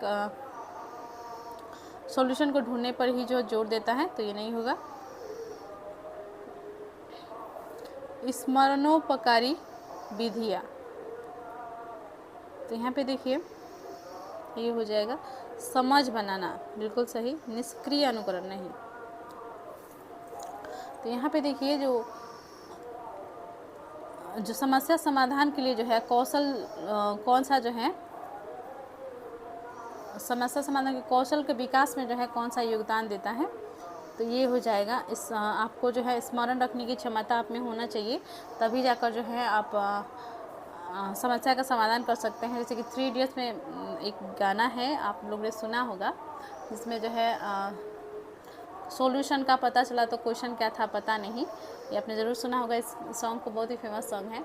तो वही हाल नहीं होना चाहिए, ठीक है, बल्कि आपको जो है जब कोई समस्या का समाधान आप करने जा रहे हैं तो प्रश्न याद होना चाहिए, आपको याद होना चाहिए कि क्या प्रश्न था और उसका जो है क्या समाधान आगे किया जा सकता है, और समाधानों को मुझे है आपको याद होना चाहिए। तो स्मरणोपकारी विधियाँ जो है सही हो जाएगा इसीलिए, ठीक है। और समझ बनाना, ये जो आपको समझ जो है होना चाहिए कि क्या जो है प्रश्न पूछा जा रहा है, क्या जो है समस्या है, आपको जानकारी होना चाहिए, तभी जाकर जो है उसका प्रभावी समाधान जो है आप खोज सकते हैं। तो इसमें जो है करेक्ट आंसर हो जाएगा 2 और 3 है। 2 और 3 ऑप्शन सेकंड में दिया गया है, ऑप्शन सेकंड राइट हो जाएगा। राधा अपने घर से 2.5 किलोमीटर यानी कि 2.5 किलोमीटर उत्तर की ओर जाती है। अब बाएं मुड़कर वो 5, देखिए यहाँ पर जो है हमें डायरेक्शन का ये क्वेश्चन है और डायरेक्शन बनाते हुए जो है इस प्रश्न को सॉल्व किया जाता है। तो देख कर लेते हैं। राधा अपने घर से 2.5 किलोमीटर जो है उत्तर की ओर जाती है, यानी कि उत्तर की ओर जा रही है, ठीक है। यह जो है उत्तर होती है, तो 2.5 किलोमीटर वो गई, ठीक है। अब बाएं मुड़कर, ये जो है उसका घर है, ठीक है। और यहाँ से जो है 2.5 किलोमीटर वो गई उत्तर की ओर, और अब जो है वो बाएं मुड़ती है, ठीक है। तो बाएं मुड़ी इधर, ठीक है। तो यहाँ पर जो है 5 किलोमीटर हो गई, 5 किलोमीटर, ये 5 किलोमीटर हो गया। और फिर बाएं मुड़कर यहाँ से जो है फिर वो बाएं मुड़ कर जाती है, तो इधर आती है, ठीक है। बाएं मुड़कर 2.5 किलोमीटर, ठीक है। वो अपने घर से कितनी दूर किस दिशा में है? तो देखिए यहाँ पे जो है यही मैप बन रहा है और घर जो है इसका राधा का ये है। तो यहाँ पे पूछा गया है वो अपने घर से कितनी दूर है, तो 5 किलोमीटर दूर हुई, क्योंकि ऊपर जो है 5 किलोमीटर दिया गया है यहाँ पर। तो ये 5 किलोमीटर है, तो ये भी 5 किलोमीटर हुआ, ठीक है। तो 5 किलोमीटर दूरी हो गई। और किस दिशा में है, तो घर के जो है, घर से देखना है तो इस तरफ से देखा जाए तो ये जो है पश्चिम दिशा है, ठीक है। तो घर की जो है वो पश्चिम दिशा में है, ठीक है। तो करेक्ट आंसर जो इसका हो जाएगा इसमें, घर से 5 किलोमीटर, सभी में 5 ही दिया गया है, दक्षिण दिशा में, उत्तर पश्चिम, पश्चिम इधर दिया गया है ऑप्शन 3 में। तो घर से 5 किलोमीटर और पश्चिम दिशा में जो है राधा है, ठीक है। डायरेक्शन का क्वेश्चन जो है कुछ इसी प्रकार से जो है, अब डायरेक्शन जिस तरह से बताया गया है उसी प्रकार से बना के कीजिएगा तो आसानी से आप सॉल्व कर पाइएगा। तो इसमें जो है करेक्ट आंसर हो जाएगा ऑप्शन 3। आगे बढ़ते हैं, नेक्स्ट क्वेश्चन देख लेते हैं। किस राज्य में फूलों की घाटी राष्ट्रीय उद्यान स्थित है? ऑप्शन है उत्तर प्रदेश, उत्तराखंड, केरल, कर्नाटक। तो जो फूलों की घाटी राष्ट्रीय उद्यान है यह है उत्तराखंड में। करेक्ट आंसर हो जाएगा ऑप्शन सेकेंड, उत्तराखंड। नेक्स्ट है, मैं पतला सा पर छोटा हूँ, भूरा भी हूँ और काला भी हूँ, गरम घी और तेल में मैं खुशबू फैलाता हूँ, दही और जलजीरे में भून कर डाला जाता हूँ, सोचो सोचो कौन हूँ मैं? तो देखिए कौन हो सकता है, देख लेते हैं ऑप्शंस पहले। उपरोक्त पहेली में उल्लिखित मसाले को पहचानिए। तो देखिए क्या क्या था इसमें, ऑप्शंस है हल्दी, दालचीनी, जीरा, लौंग, ठीक है। हल्दी, दालचीनी, जीरा और लौंग, ठीक है। तो इसमें जो है देख लेते हैं, तो पतला हूँ बोला है, ठीक है, और छोटा हूँ, भूरा भी हूँ, काला भी हूँ, गरम घी और तेल में मैं खुशबू फैलाता हूँ, दही और जलजीरे में भून कर डाला जाता हूँ। तो जो जलजीरा से ही आप समझ जाइए, जलजीरा, जीरा होती है जलजीरा में, ठीक है, और जो भून कर जो है इसमें डलाता है, ठीक है। और भूरा भी होता है, काला भी होता है, पतला भी होता है और छोटा भी होता है। तो ठीक है, ये है जीरा, ऑप्शन 3 राइट हो जाएगा, जीरा। नेक्स्ट क्वेश्चन देख लेते हैं। क्वेश्चन 64 है, सीएनजी का प्रमुख संगठक क्या है? सीएनजी का प्रमुख संगठक क्या है? ऑप्शन है एथेन, प्रोपेन, ब्यूटेन, मेथिन। तो देखिए सीएनजी कॉम्प्रेस्ड नेचुरल गैस का जो है मुख्य संगठक क्या है? तो यह जो है मीथेन हो जाएगा, मीथेन हो जाएगा एक्चुअली में, ठीक है। करेक्ट आंसर इसका हो जाएगा ऑप्शन 4। नेक्स्ट क्वेश्चन की ओर बढ़ते हैं। तो देखिए ट्रेन से संबंधित जो है क्वेश्चन दिया गया है। क्वेश्चन है, कोई छात्र 29 सितंबर 2022 को किसी ट्रेन में सवार हुआ, ठीक है, 29 सितंबर 2022 को, जो गांधीधाम रेलवे स्टेशन पर 12:30 बजे चलकर 1 अक्टूबर 2022 को 7 बजे तिरुवनंतपुरम रेलवे स्टेशन पहुंची। यदि इस अंतराल में ट्रेन 2296 किलोमीटर की दूरी चली तो इस ट्रेन की औसत चाल है। तो देखिए इसमें जो है निकटतम पूछा गया है, यानी कि जो फिक्स हो सकता है नहीं आया, ठीक है। तो इसका जो है दूरी दिया गया है, आपको जो है इसका औसत चाल पूछा गया है। तो दूरी दी गई है तो समय पता करना है, और दूरी बटा समय आप यदि करते हैं तो आपका जो है औसत चाल इसमें आ जाएगा। तो देख लेते हैं इसका जो है कितना जो है समय लगा इस छात्र को गांधीधाम रेलवे स्टेशन से तिरुवनंतपुरम रेलवे स्टेशन पहुंचने में, ठीक है। तो आइए इस प्रश्न को करते हैं। तो देखिए 12:30 बजे जो है गांधीधाम रेलवे स्टेशन से चली है 29 सितंबर को, ठीक है। तो 29 सितंबर को 12:30 में चली है, तो 30 सितंबर को जो है इसका हो जाएगा 24 घंटा, ठीक है। फिर हो जाएगा प्लस में 12 और जो बचेगा वो समय हो जाएगा 6:30। तो तीनों को ऐड किया जाएगा, 24 + 12 + 6:30 तो हो जाएगा 42.5, ठीक है। तो इसका जो है टोटल दूरी दी गई है 1296, अपन टाइम आप ले लीजिए 42.5। तो इसे कैलकुलेट किया जाएगा तो इसका हो जाएगा 54, ठीक है। तो 54 किलोमीटर पर घंटा इसका जो है औसत चाल होगा। ऑप्शन 3 में दी गई है 54.0 किलोमीटर पर घंटा। ऑप्शन 3 इसमें करेक्ट हो जाएगा। नेक्स्ट क्वेश्चन की ओर बढ़ते हैं। क्वेश्चन 66 है। यहाँ पे भी जो है डायरेक्शन वाला क्वेश्चन है, ठीक है। और इसको जो है इसमें बस दिशा आपको पता करना है, ठीक है। तो देख लेते हैं। तो देखिए इस टाइप का प्रश्न जो है पूछे जाते हैं। और एक बात का ध्यान रखेंगे, जब ऑप्शंस पहले देख लेंगे कि ऑप्शंस में जो है सिर्फ डायरेक्शन पूछा गया है या किलोमीटर भी, जो मीटर यहाँ पे दूरियाँ दी गई हैं ये दूरी भी पूछा गया है, तो इस पर इसका ध्यान रखेंगे। दूरी नहीं पूछा गया है तो सिर्फ डायरेक्शन का पता लगा लेंगे आसानी से जो है, और जल्दी जो है आप सॉल्व कर पाइएगा इस तरह से। तो देख लेते हैं क्या होगा इसका। तो यहाँ पे देखिए आपका घर, तो देखिए है यहाँ पे आपका घर x और आपका विद्यालय y पर स्थित है। x और y के बीच कोई सीधी सड़क नहीं है, अतः विद्यालय पहुँचने के लिए आप पहले A पर जाते हैं, जो x के ठीक उत्तर में 60 मीटर की दूरी पर है। तो यहाँ पे देखिए x है, ठीक है। और x जो है ये घर हुआ, और यहाँ से जो है ठीक उत्तर की ओर जाना है। उत्तर की ओर जो है आप जा रहे हैं 60 मीटर, ठीक है। और ये x हुआ, 60 मीटर आप गए उत्तर की ओर, ठीक है। और ये a हो गया, ठीक है। अब आगे पढ़ते हैं। और फिर b पर जाते हैं, जो a के ठीक पूरब में 25 मीटर दूरी पर है। तो देखिए यहाँ से जो है हम b की तरफ गए, और ये जो है कितना है 25 मीटर है, ये b है, ठीक है। और देख लेते हैं। फिर c पर जाते हैं, जो b के ठीक उत्तर में 100 मीटर की दूरी पर है। थोड़ा सा जो है यहाँ पे स्पेस कम पड़ रहा है, थोड़ा सा छोटा बनाना पड़ेगा, ठीक है। तो देख लेते हैं। x जो था यहाँ पे था x, ठीक है। और ये जो है कितना 60 मीटर, ठीक है। a पर चला गया। फिर ये पूरब की ओर था b, कितना किलोमीटर 25 मीटर, ठीक है। और फिर देख लेते हैं। फिर c पर जाते हैं, जो b के ठीक उत्तर में, b के उत्तर इधर हो जाएगा, ये c हो जाएगा, ठीक है। और कितना मीटर 100 मीटर, ठीक है।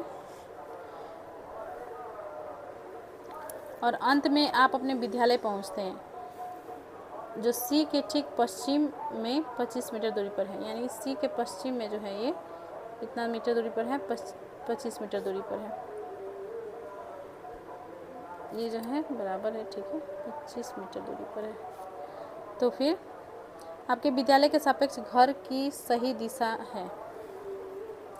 तो विद्यालय के सापेक्ष घर की, तो विद्यालय जो है यहाँ पर है, और y ये हो गया, ठीक है, विद्यालय। और इसके सापेक्ष देखा जाए तो नीचे की तरफ जो है घर है, x यहाँ पर है।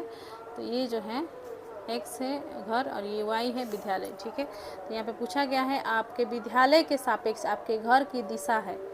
तो घर की दिशा जो है किस तरफ है, इस तरफ आ रही है, दक्षिण की ओर, ठीक है। तो दक्षिण ही सिर्फ आ रही है, दक्षिण करेक्ट आंसर इसमें हो जाएगा, ठीक दक्षिण। करेक्ट आंसर ऑप्शन सेकंड हो जाएगा, ठीक दक्षिण, ठीक है। दक्षिण दिशा में ही जो है यहाँ पे घर पड़ रही है विद्यालय के सापेक्ष। नेक्स्ट क्वेश्चन की ओर बढ़ते हैं। निम्नलिखित में से पक्षियों का वह युगल अर्थात जोड़ा चुनिए जिसकी दृष्टि इतनी श्रेष्ठ होती है कि वह हमारी तुलना में वस्तुओं को 4 गुनी दूरी से स्पष्ट देख सकते हैं। बहुत ही इंपॉर्टेंट क्वेश्चन है, बहुत बार रिपीट हुआ है, ठीक है। तो ऑप्शन है कौवा और उल्लू, चिल और गिद्ध, कलचिड़ी और गरुड़, बसंत गौरी और कौवा। तो देखिए कौवा क्या देख सकता है 4 गुना अधिक मानव से? नहीं। उल्लू भी नहीं देख सकता। चिल और गिद्ध बिल्कुल सही है। चिल और गिद्ध जो है यह मानव की आँखों की तुलना में जो है 4 गुना अधिक दूरी तक जो है स्पष्ट रूप से देख सकते हैं। इनका जो आँखों की रोशनी होती है बहुत ही तेज होती है, और ये जो है बहुत दूरी तक जो है आसानी से देख पाते हैं, ठीक है।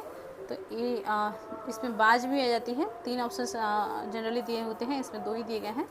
और बाज, चिल और गिद्ध, ये तीनों को जो है याद रखिएगा, ये तीनों जो है तीनों में जो है यह गुण पाए जाते हैं। तो करेक्ट आंसर ऑप्शन सेकंड हो जाएगा। नेक्स्ट क्वेश्चन की ओर बढ़ते हैं। चैनल को अभी तक आपने सब्सक्राइब नहीं किया है तो प्लीज़ चैनल को सब्सक्राइब कर लीजिए। प्लीज़ ये वीडियो को जो है शेयर कर दीजिए आप लोग, और कमेंट जरूर करें। नेक्स्ट है क्वेश्चन 68, निम्नलिखित में से मच्छरों द्वारा फैलने अर्थात होने वाले दो रोगों का युगल जोड़े कर चुनिए। यानी कौन सा जो है रोग जो है वो मच्छरों द्वारा फैलता है। तो ऑप्शन है मलेरिया और डेंगू, हैजा और चिकनगुनिया, हैजा और मलेरिया, चिकनगुनिया और मियादी बुखार। तो देखिए जो मलेरिया है, डेंगू है, हम हमेशा सुनते हैं, हमेशा जो है हम विज्ञापन में भी सुन रहे होते हैं कि मलेरिया से जो है बचना चाहिए, डेंगू से जो है बचना चाहिए, और ये सब जो है मच्छरों द्वारा फैलाए जाने वाली बीमारियां हैं। तो करेक्ट आंसर इसका हो जाएगा मलेरिया और डेंगू।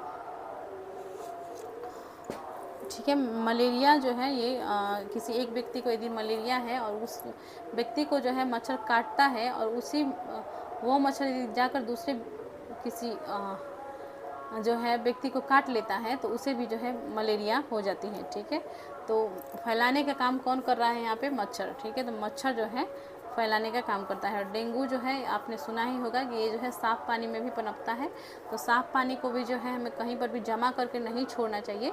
तो इससे भी जो है क्या होता है, मच्छर का जो है उस मच्छर जो है उसमें पनपता है। ठीक है, तो डेंगू फैलाने का काम भी कौन करता है? मच्छर। तो दोनों मलेरिया और डेंगू सही हो जाएगा। आगे बढ़ते हैं, क्वेश्चन 69 है। तो देखिए यहाँ पर जो है फिर से एक न्यूमेरिकल दिया गया है। किसी शहर के मानचित्र दाएं भाग पर नीचे दिया गया पैमाना छपा है। पैमाना 1 सेंटीमीटर कितना दिया गया है? 1 सेंटीमीटर इक्वल्स टू 950 मीटर। ठीक है, 950 मीटर। यदि इस मानचित्र पर किन्हीं दो स्थलों के बीच मापी गई दूरी 19.2 सेंटीमीटर है तो जो इन दोनों स्थलों के बीच की वास्तविक दूरी है। तो देखिए दूरी माप कर दे दी गई है, दूरी कितनी है? 19.2 सेंटीमीटर। तो आपको कुछ नहीं करना है, बस इसको मल्टीप्लाई कर देना है। 1 सेंटीमीटर बराबर 950 मीटर होती है, तो 19.2 सेंटीमीटर बराबर हो जाएगा 950 इंटू 19.2। तो इसको मल्टीप्लाई करेंगे तो इसका जो है आ जाएगा। तो यहाँ पे देखिए किलोमीटर में दिया गया है। ठीक है, ऑप्शंस जो है सभी किलोमीटर में है, और सबसे पहले मीटर में निकालना होगा, फिर किलोमीटर में कन्वर्ट करना होगा।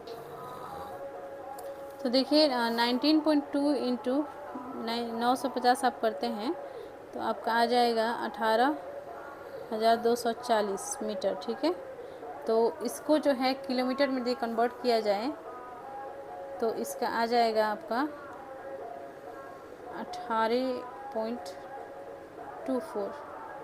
ठीक है, 18.24 किलोमीटर आपका आ जाएगा इसमें। तो 18 किलोमीटर जो है ऑप्शन में दिया गया है, तो ऑप्शन 4 इसका राइट हो जाएगा, 18 किलोमीटर। ठीक है, आगे बढ़ते हैं नेक्स्ट क्वेश्चन की ओर। क्वेश्चन 70 है।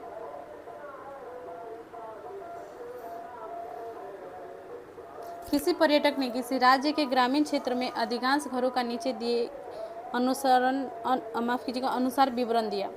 तो किसी कोई पर्यटक ने जो है क्या किया कि किसी राज्य के ग्रामीण क्षेत्रों के अधिकांश घरों का नीचे दिए गए अनुसार विवरण दिया। ठीक है, तो क्या क्या जो है विवरण दिया है पर्यटक ने, देख लेते हैं। और ये किस राज्य में जो है ये घर मिल सकती है, आपको ऑप्शंस बतानी है, ऑप्शंस देख लीजिए। ठीक है, तो पहले पढ़ लेते हैं क्या क्या जो है पर्यटक ने बताया है। इस क्षेत्र में वर्षा बहुत कम होती है, मौसम सामान्यतः गर्म रहता है और लोग मिट्टी के घरों में रहते हैं। घरों की दीवारें मोटी बनाई जाती है और इन दीवारों को मिट्टी से लिपा पोता जाता है। घरों को छतों की कटीली झाड़ियों से बनाया जाता है। तो देखिए ये राज्य होना चाहिए। तो देखिए इस प्रकार के जो घर होते हैं वो किस राज्य में पाए जाते हैं, जिसमें जो है जहाँ पर जो है ये वर्षा बहुत कम होती है और यहाँ का जो मौसम होता है वो बहुत ही गर्म होता है और लोग जो है मिट्टी के घरों में रहते हैं, मिट्टी का घर बनाते हैं, मिट्टी के घर में रहते हैं, लेकिन घर का जो दीवार होती है वो मोटी बनाई जाती है। ठीक है, और इन दीवारों में जो है मिट्टी से क्या किया गया रहता है, लीपा पोता गया रहता है और घरों की छत पर जो है घर के जो छत है वो कटीली झाड़ियों से बनाई गई रहती है। तो कहाँ जो है इस प्रकार के घर पाए जाते हैं? तो ये राज्य जो है कौन सा हो सकता है? ऑप्शन है मध्य प्रदेश, गुजरात, राजस्थान, झारखंड। तो यह जो है होगा राजस्थान, क्योंकि राजस्थान जो है एक ऐसी राज्य है जिसमें इस प्रकार के घर पाए जाते हैं। यहाँ के मौसम जो है बहुत गर्म होते हैं और यहाँ का जो घर बनाए जाते हैं गर्मी के कारण जो है मोटी दीवारें बनाई जाती हैं, ताकि घर में के अंदर जो है जो टेम्परेचर बहुत हाई होती है, इसके कारण जो ताप जो है वो घर के अंदर तक जो है ना पाए।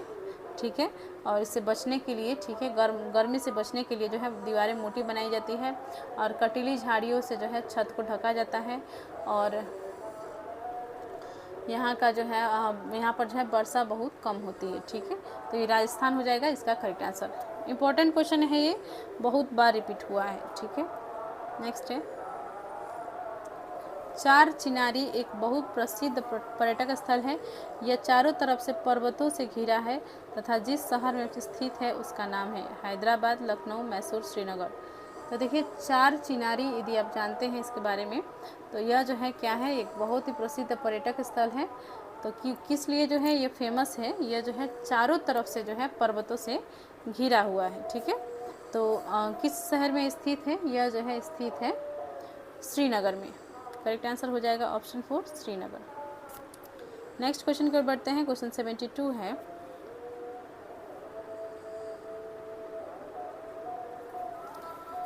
निम्नलिखित में से उस जानवर को चुनिए जिसके सुनने की संवेदन शक्ति इतनी तीक्ष्ण है कि वो पत्तों के हिलने और घास पर किसी जानवरों को चलने में अंतर कर सकता है। तो कौन सा जो है जानवर जो होता है जिसका सुनने का जो संवेदन शक्ति होती है, सेंसिटिविटी जो है उसका बहुत ही जो है तीक्ष्ण होती है, यानी कि तेज होती है। तो माफ़ कीजिएगा, वो जो है जो जानवर जो है वो क्या कर सकता है, बहुत ही तेज़ जो है सुन सकता है, यानी कि बहुत ही छोटी से छोटी आवाज़ को भी, जैसे कि पत्तों का हिलने की आवाज़ को भी जो है वो पहचान सकता है। और वे जो है जानवर, कोई दूसरा जानवर यदि चल रहा है जंगल में, उसे भी पहचान सकता है। तो इतना जो है सुनने की शक्ति किस जानवर में पाई जाती है? तो ऑप्शन से स्लथ, कुत्ता, बाघ, घोड़ा। तो देखिए यह पाई जाती है बाघ में। ठीक है, बाघ जो है अपने शिकार को इसी कारण से जो है आसानी से पकड़ लेता है, क्योंकि उसमें जो है सुनने की शक्ति जो होती है बहुत होती है। वे जो है पत्ते के जो हिलने का आवाज़ है इसे, और जो जानवर का चलने का जो जानवर का चलना जो है, इसमें जो है वो आसानी से अंतर कर पाता है। और उसका सुनने की शक्ति क्योंकि तीव्र होती है, इसी कारण से जो है वो अंतर कर पाता है। तो बाघ इसका करेक्ट आंसर हो जाएगा। और इसीलिए जो है वो जो है उसके गुण के कारण जो है वो अपने शिकार को पकड़ पाता है। नेक्स्ट है क्वेश्चन 73। नेक्स्ट क्वेश्चन है, निम्नलिखित में से कौन सा युग्म सही है? तो देखिए किसका जो है इसमें दिया गया है, जड़ दिए गए हैं, किसका जो है मूसला जड़ होता है ये आपको पता करना है। तो ऑप्शन है गेहूँ मूसला जड़, मक्का मूसला जड़, गाजर मूसला जड़, बांस मूसला जड़। ठीक है, तो इसमें जो है करेक्ट आंसर हो जाएगा आपका ऑप्शन 3। गाजर का जो है उसका जो है जड़ होता है, ये मूसला जड़ होता है। ऑप्शन 3 इसमें सही हो जाएगा, गाजर मूसला जड़। ठीक है, नेक्स्ट देख लेते हैं। क्वेश्चन 74 है, रेगिस्तानी ओक। देखिए यहाँ पर जो है 5 ऑप्शन है। ठीक है, 5 ऑप्शन दिए गए हैं और इसमें जो है आपको आंसर चूज करके इसका बतानी है। ठीक है, तो देख लेते हैं क्या होगा इसका आंसर। क्वेश्चन है, रेगिस्तानी ओक नामक वृक्ष के विषय में नीचे दिए गए कथनों पर विचार कीजिए। तो रेगिस्तानी ओक जो है ये कहाँ पाई जाती है?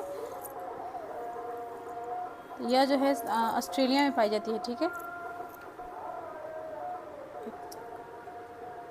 तो देखिए ऑप्शंस देख लेते हैं। यह वृक्ष आबू धाबी के रेगिस्तानों में पाया जाता है।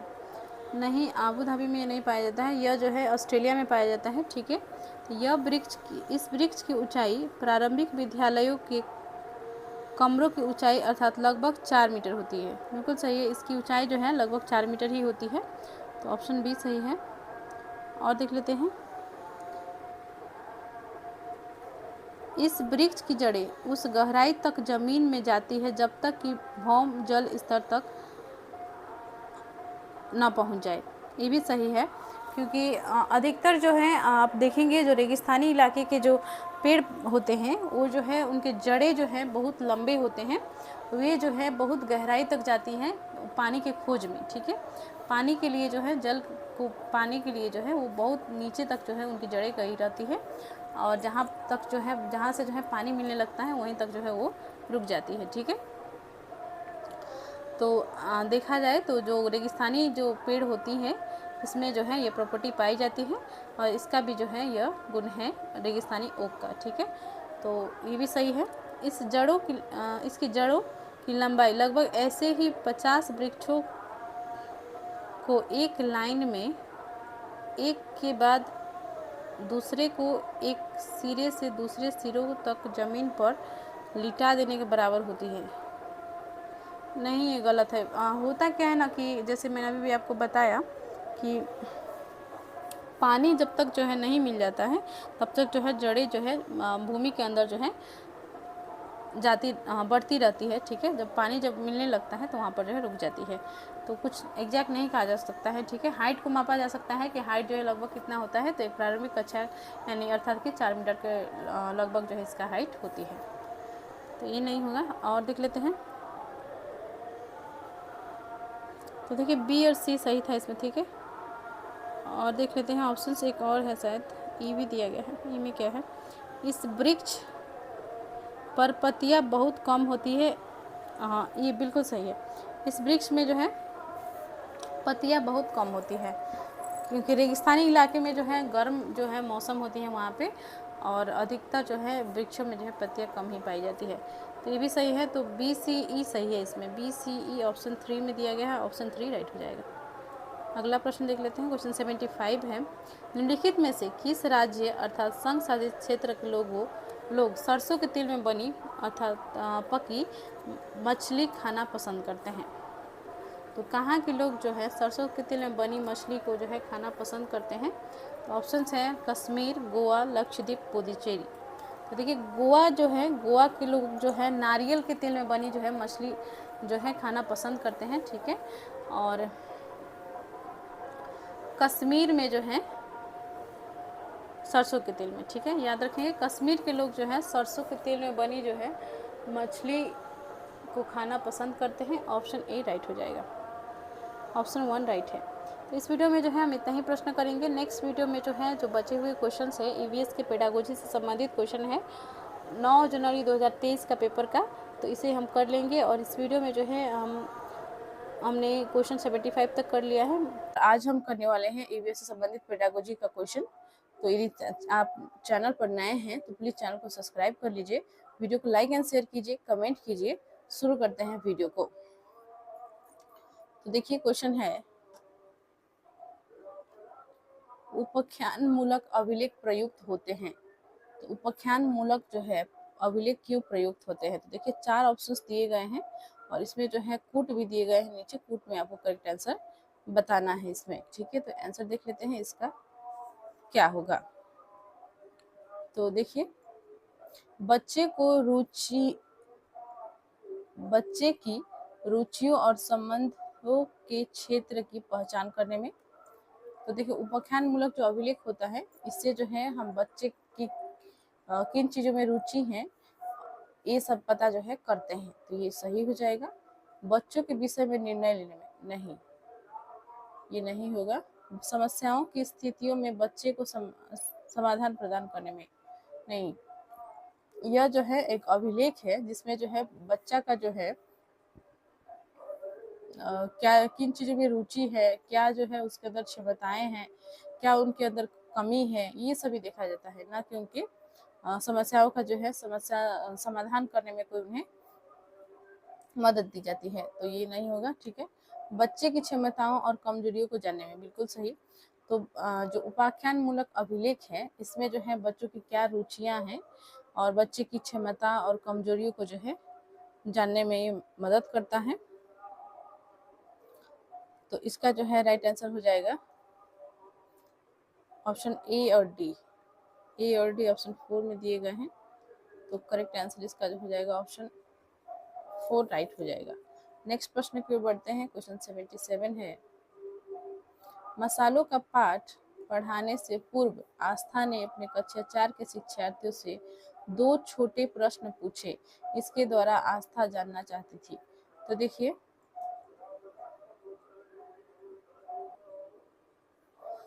तो यहाँ पर जो है मसालों के पाठ पढ़ाने से पूर्व जो है आस्था जो है एक शिक्षिका है, इन्होंने क्या किया कि कक्षा 4 के शिक्षार्थियों से 2 छोटे प्रश्न पूछे, इसके द्वारा आस्था जानना चाहती थी।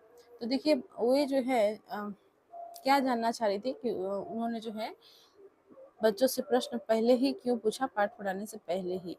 तो देखिए ऑप्शंस है, विद्यार्थियों के पूर्व ज्ञान को जानना, कक्षा में बुद्धिमान विद्यार्थियों को पहचानना, अच्छे विश्वास और संप्रेषण कौशल के विद्यार्थियों को पहचानना, विषय मसाले के विषय में विद्यार्थियों के विचार प्राप्त करना। तो देखिए वे जो है विद्यार्थियों के पूर्व ज्ञान को जानना चाहती थी कि बच्चे जो हैं इसके बारे में कितना जानते हैं और इन्हें जो है कुछ इसके बारे में जानकारी है या नहीं, मुझे जो है कितना पढ़ाना मैं पढ़ाऊंगी तो इन्हें जो है ठीक रहेगा और ये जो है समझ पाएंगे। तो हो सकता है कि बच्चों को बिल्कुल भी कुछ जानकारी ना हो, तो शिक्षिका को जो है बेसिक लेवल से ही शुरुआत करनी पड़ती, और यदि बच्चों को कुछ जानकारी है तो वे जो है जो जानकारी है उसको ना पढ़ाकर आगे जो जानकारी नहीं है उस चीज को वो पढ़ाती। तो इसलिए जो है बच्चों को पूर्व ज्ञान को जानने के लिए जो है प्रश्न करती है। तो करेक्ट आंसर इसका हो जाएगा ऑप्शन 1। नेक्स्ट प्रश्न की ओर बढ़ते हैं। क्वेश्चन 78 है, माधवी अपनी कक्षा को क्षेत्र भ्रमण पर ले गई। वापस आने के पश्चात उन्होंने अपने विद्यार्थियों के साथ भ्रमण पर चर्चा की। इसे जिस रूप में व्यक्त किया जा सकता है वह है। तो देखिए माधवी जो है एक शिक्षिका है जिन्होंने जो है अपनी कक्षा के शिक्षार्थियों को जो है क्षेत्र भ्रमण पर लेकर गई थी, और वापस आने के पश्चात जो है उन्होंने अपने विद्यार्थियों के साथ भ्रमण पर चर्चा की। बहुत से उन्होंने जो है सवाल किए होंगे कि तुम लोगों जो है गए थे भ्रमण के लिए, कैसा लगा, क्या क्या तुम लोगों ने देखा वहाँ पे, और क्या क्या जो है बच्चों ने नोट किया, ये सभी। ठीक है, तो देखिए यहाँ पे ऑप्शंस में दिए गए हैं, इसे जिस रूप में व्यक्त किया जा सकता है, तो इसे जो है हम क्या कह सकते हैं। ऑप्शन है अधिगम का आकलन, अधिगम के लिए आकलन, आकलन अधिगम के रूप में, अधिगम के दौरान आकलन। तो देखिए इसमें जो है करेक्ट आंसर इसका हो जाएगा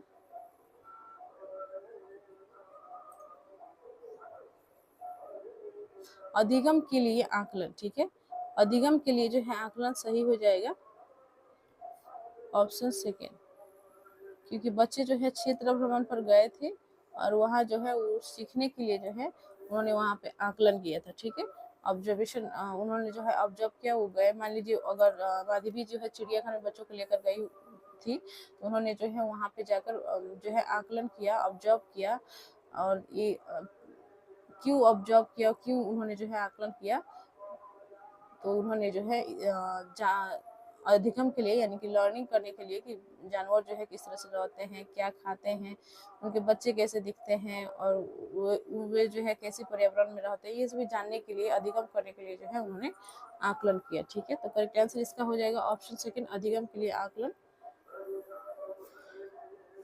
नेक्स्ट है, प्रभावी शिक्षण अधिगम तभी संभव होगा जब, तो देखिए प्रभावी शिक्षण अधिगम केवल तभी संभव होगा जब, यानी कि कब संभव होगा, तो ऑप्शन देख लेते हैं। शिक्षक अपनी पाठ योजना को पूर्ण करने के लिए कार्य करे।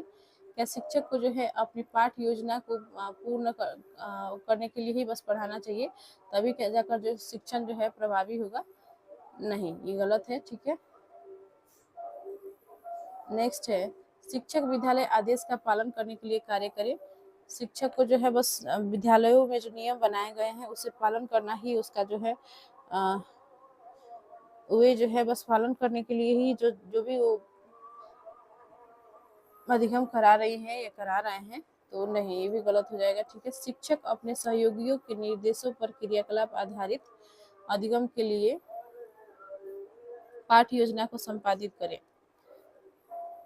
कहा गया है कि शिक्षक यदि अपने सहयोगियों के निर्देशों पर क्रियाकलाप आधारित अधिगम के लिए पाठ योजना को संपादित करे। तो देखिए उनके निर्देश पर करने की क्या आवश्यकता है। एक शिक्षक में जो है ये गुण होना चाहिए कि खुद से जो है डिसीजंस ले सके और किस तरह से जो है शिक्षण जो है प्रभावी शिक्षण अधिगम कराया जा सकता है। उन्हें जो है इतना जो है नॉलेज होना चाहिए। तो ये भी नहीं होगा, किसी के निर्देश की आवश्यकता इसमें नहीं होगी। तो नेक्स्ट देख लेते हैं, शिक्षकों द्वारा आयोजित क्रियाकलापों से बच्चों को ज्ञान का निर्माण करने और संप्रत्ययों को समझने में सहायता मिले। बिल्कुल, शिक्षक द्वारा जो है खुद जो है ये आयोजित होना चाहिए या खुद से जो है सोचा हुआ होना चाहिए क्रियाकलाप को, जिससे जो है बच्चों को जो है ज्ञान का निर्माण करने में और संप्रत्ययों को समझने में उसे जो है सहायता मिले। इस तरह जो है प्रभावी शिक्षण अधिगम होगा। तो ऑप्शन 4 राइट हो जाएगा। चैनल पर नए हैं तो प्लीज चैनल को सब्सक्राइब कर लीजिएगा और बेल आइकन को प्रेस जरूर कर लीजिएगा, ताकि जैसे ही कोई नोटिफिकेशन जो है जैसे ही कोई वीडियो अपलोड हो आपको नोटिफिकेशन सबसे पहले मिले। तो क्वेश्चन 80 है, समूह कार्य द्वारा ईवीएस पढ़ने के अधिगम में व्यस्त बच्चों के सामाजिक व्यक्तिगत गुणों का आकलन करने के लिए सर्वाधिक उपयुक्त उपकरण होगा। तो देखिए समूह कार्य द्वारा जो है ईवीएस पढ़ने के लिए अधिगम में व्यस्त बच्चों के सामाजिक व्यक्तिगत गुणों का आकलन करने के लिए सर्वाधिक उपयुक्त उपकरण होगा। तो देखिए समूह कार्य में जो है बच्चे क्या कर रहे हैं, ईवीएस को पढ़ रहे हैं, ठीक है, और अधिगम कर रहे हैं। और ऐसे में जो अधिगम में व्यस्त बच्चे हैं इनकी जो है सामाजिक व्यक्तिगत गुणों का आकलन करने के लिए सबसे कौन सा जो है तरीका सही है। तो ऑप्शन है नियत कार्य, पेपर पेंसिल परीक्षण, श्रेणी मापनी, रेटिंग स्केल, मौखिक प्रश्न। तो सबसे जो है सही हो जाएगा इसमें ऑप्शन 3, ओके, श्रेणी मापनी अर्थात रेटिंग स्केल। ऑप्शन 3 करेक्ट होगा। नेक्स्ट क्वेश्चन देख लेते हैं, एक ईवीएस के शिक्षक के रूप में अपनी कक्षा के समूह क्रियाकलाप की योजना बनाते हुए आप निम्नलिखित में से किन कारकों पर विचार करेंगे।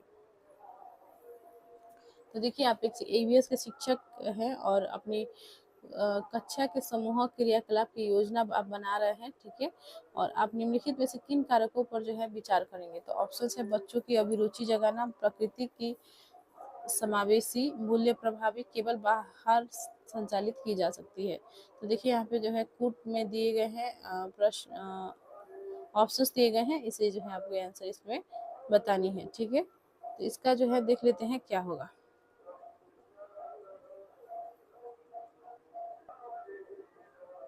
तो देखिए समूह क्रियाकलाप का जो है योजना बना रहे हैं आप एक शिक्षक के रूप में, तो आपको जो है सबसे पहले विशेष ध्यान देना चाहिए बच्चों की जो है अभिरुचि जगाने में।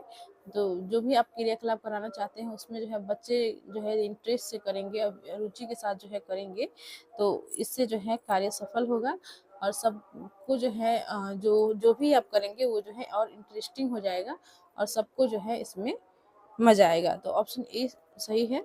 प्रकृति की समावेशी, आप प्राकृतिक चीजों का जो है इसमें समावेशन आप कीजिएगा, तो इससे जो है बच्चे जो है ईवीएस के थ्रू जो है प्राकृतिक चीजों के बारे में जानेंगे।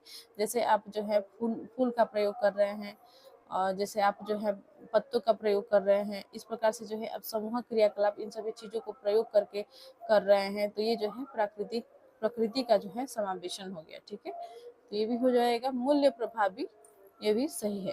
केवल बाहर संचालित की जा सकती है, नहीं, ये जो है क्लासरूम के अंदर भी जो है इस तरह के क्रियाकलाप का संचालन किया जा सकता है, केवल बाहर संचालन की जा सकती है, ऐसी ये सत्य नहीं है।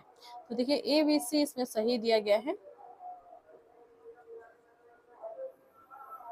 ऑप्शंस में जो है थोड़ा यहाँ पे ऑप्शन कट गया है, ठीक है। ABC जो है होना चाहिए था यहाँ पे 1 में, 1 का जो है ABC होगा, A, B और C, ठीक है।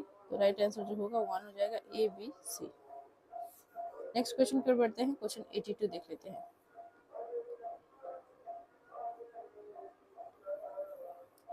प्रियंका अपने विद्यार्थियों को वृक्षों के संरक्षण के प्रति संवेदनशील बनाना चाहती है। वांछित उद्देश्य को प्राप्त करने में निम्नलिखित में से किसका न्यूनतम प्रभाव होगा? तो देखिए, प्रियंका एक शिक्षिका हैं और वे जो है अपने विद्यार्थियों को वृक्षों के प्रति जो है वो चाहती हैं कि वृक्षों का जो है संरक्षण जो है हर किसी का जो है कर्तव्य है। तो मेरे जो विद्यार्थी हैं इनमें भी जो है यह जो है गुण होना चाहिए कि ये भी जो है वृक्षों का संरक्षण करे। इन वृक्षों को जो है यदि कोई जलाता है या कोई काटता है तो इन्हें जो है नहीं जलाना दिया जाए, नहीं काटना दिया जाए, ठीक है। तो इसे जो है बचाने का वो प्रयास में लगी हुई है। तो यहाँ पे जो है वो चाहती है कि विद्यार्थी जो है वृक्षों के संरक्षण के प्रति जो है संवेदनशील हो। तो वांछित उद्देश्य को प्राप्त करने में निम्नलिखित में से कौन सा न्यूनतम प्रभाव होगा? तो न्यूनतम पूछा गया, कम प्रभावी जो है कौन सा है? ऑप्शन है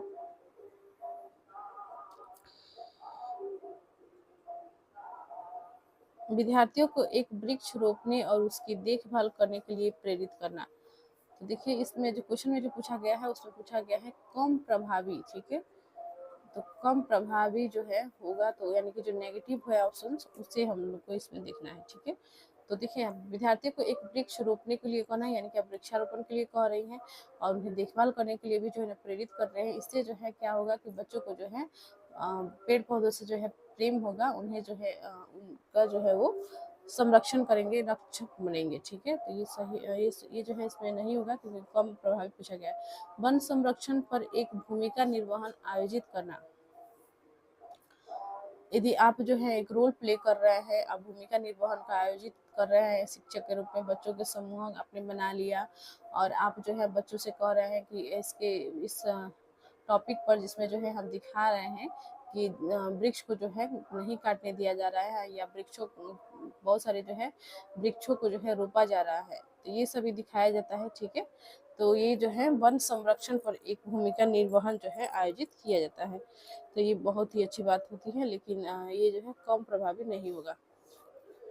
चिपको आंदोलन की कहानी सुनाना और प्रश्न पूछना। चिपको आंदोलन में जो है पेड़ से लगकर जो है लोगों ने जो है पेड़ों को बचाया था। वे जो है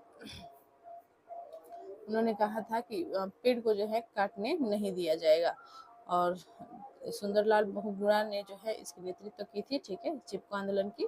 और चिपको आंदोलन की कहानी यदि आप सुनाते हैं तो इससे बच्चे जो है प्रेरित होंगे कि हमें जो है वनों को नहीं काटने देना चाहिए, हमें जो है वृक्षों का संरक्षण करना चाहिए। तो ये भी कम प्रभावी नहीं होगा, ठीक है। नेक्स्ट है लकड़ी के लट्ठों के भंडार को दिखाने पर एक मील की सैर पर जाना। लकड़ी के लट्ठों के भंडारण को दिखाने पर एक मील की सैर पर जाना, यानी कि आप जो है बच्चों को जो है लकड़ी के लट्ठों के भंडार को दिखाने के लिए जो है एक मील की सैर पर आप ले जा रही हैं, तो ये जो है कम प्रभावी होगा। इससे बच्चे जो है पर्यावरण संरक्षण की कोई भी चीज जो है नहीं सीख पाएंगे। तो ऑप्शन 4 ही इसमें राइट होगा। नेक्स्ट क्वेश्चन देख लेते हैं, क्वेश्चन 83 है ईवीएस के शिक्षण अधिगम में छात्र केंद्रित उपागमों की निम्नलिखित में से पहचान कीजिए। तो छात्र केंद्रित उपागम जो है कौन कौन से है? ऑप्शंस है निरंकुश शैली, अनुज्ञात्मक शैली, समाकलित उपागम, प्रक्रिया अभिमुख उपागम। देखिए, इसमें जो है दिए गए हैं ऑप्शंस, पुट में आपको आंसर करनी है, ठीक है। देखिए, ईवीएस के शिक्षण में छात्र केंद्रित उपागम जो है कौन कौन से हैं? तो निरंकुश शैली नहीं होगा, अनुज्ञात्मक शैली भी नहीं अपनाना है, समाकलित उपागम बिल्कुल सही, प्रक्रिया अभिमुख उपागम ये दोनों जो है सही होगा। तो इसमें सी और डी सही है, सी और डी ऑप्शन 3 में दी गई है, तो ऑप्शन 3 राइट हो जाएगा। नेक्स्ट देख लेते हैं क्वेश्चन 84 हमारे डैश व्यवहार परक तंत्र का मूल्य एक भाग है। तो कौन होगा इसमें ऑप्शन? देखिए, ऑप्शन है भावात्मक, संज्ञानात्मक, मनोगतिक, भावात्मक और संज्ञात्मक दोनों। तो इसमें जो है हमारे जो है भावात्मक व्यवहार परक तंत्र का मूल्य एक भाग है, ठीक है। तो करेक्ट आंसर इसका हो जाएगा ऑप्शन 1। भावात्मक व्यवहार परक तंत्र का जो है मूल्य क्या है, एक भाग है। ठीक है, तो करेक्ट आंसर इसका हो जाएगा ऑप्शन 1। नेक्स्ट है क्वेश्चन 85। ईवीएस प्रकृति की उत्तम व्याख्या की जा सकती है। ईवीएस का जो है प्रकृति की उत्तम व्याख्या कैसे की जा सकती है? ऑप्शन है, यह कई विषयों को समाकलित करता है, यह बाल केंद्रित है, अनुभवजन्य है, या शिक्षण आधारित है। तो देखिए इसमें जो है कूट दिए गए हैं, इसमें आपको करेक्ट आंसर इसका बतानी है। ठीक है, तो यहाँ पे देखिए ईवीएस के बारे में जो है, ईवीएस की प्रकृति के बारे में जो है व्याख्या जो है उत्तम व्याख्या कैसे की जा सकती है ईवीएस की प्रकृति के बारे में। तो ईवीएस जो है एक एकीकृत विषय है जिसमें जो है सामाजिक अध्ययन, विज्ञान और पर्यावरण अध्ययन, ये तीनों विषय जो है इसी की एक ही विषय के अंतर्गत आ जाते हैं ईवीएस के अंतर्गत, और इसलिए जो है यह कई विषयों को समाकलित करता है। यह सही हो जाएगा क्योंकि इसमें जो है कई विषयों को जो है यह समाकलित करता है, यानी कि यह जो है एकीकृत विषय है जिसमें सामाजिक अध्ययन, पर्यावरण अध्ययन और विज्ञान विषय जो है एक साथ पढ़ाए जाते हैं। यह बाल केंद्रित है, बिल्कुल सही। जो ईवीएस का जो प्रकृति है यह बाल केंद्रित है। बहुत सारे एक्टिविटी जो कराए जाते हैं वो बच्चों में जो है आपस में ही कराए जाते हैं, बच्चा ही होते हैं, बच्चे जो है खुद से करके जो है इसमें सीख रहे होते हैं। उसमें शिक्षक की अधिक जो है जो रोल होती है नहीं होती, बल्कि बच्चों पर जो है अधिक फोकस किया जाता है, वो खुद से जो है कार्य करके एक्टिविटी करके सीख रहे होते हैं। यह अनुभवजन्य है, बिल्कुल सही है। यह जो है अनुभवजन्य है, तो ऑप्शन सी भी सही है, यह शिक्षण आधारित है। तो देखिए इसमें जो है शिक्षण आधारित है, ये नहीं होगा। ठीक है, तो ए बी सी करेक्ट इसमें हो जाएगा 85 का। तो ए बी सी ऑप्शन 1 में दिए गए हैं, करेक्ट आंसर इसका हो जाएगा ऑप्शन 1। आगे बढ़ते हैं, नेक्स्ट क्वेश्चन है 86।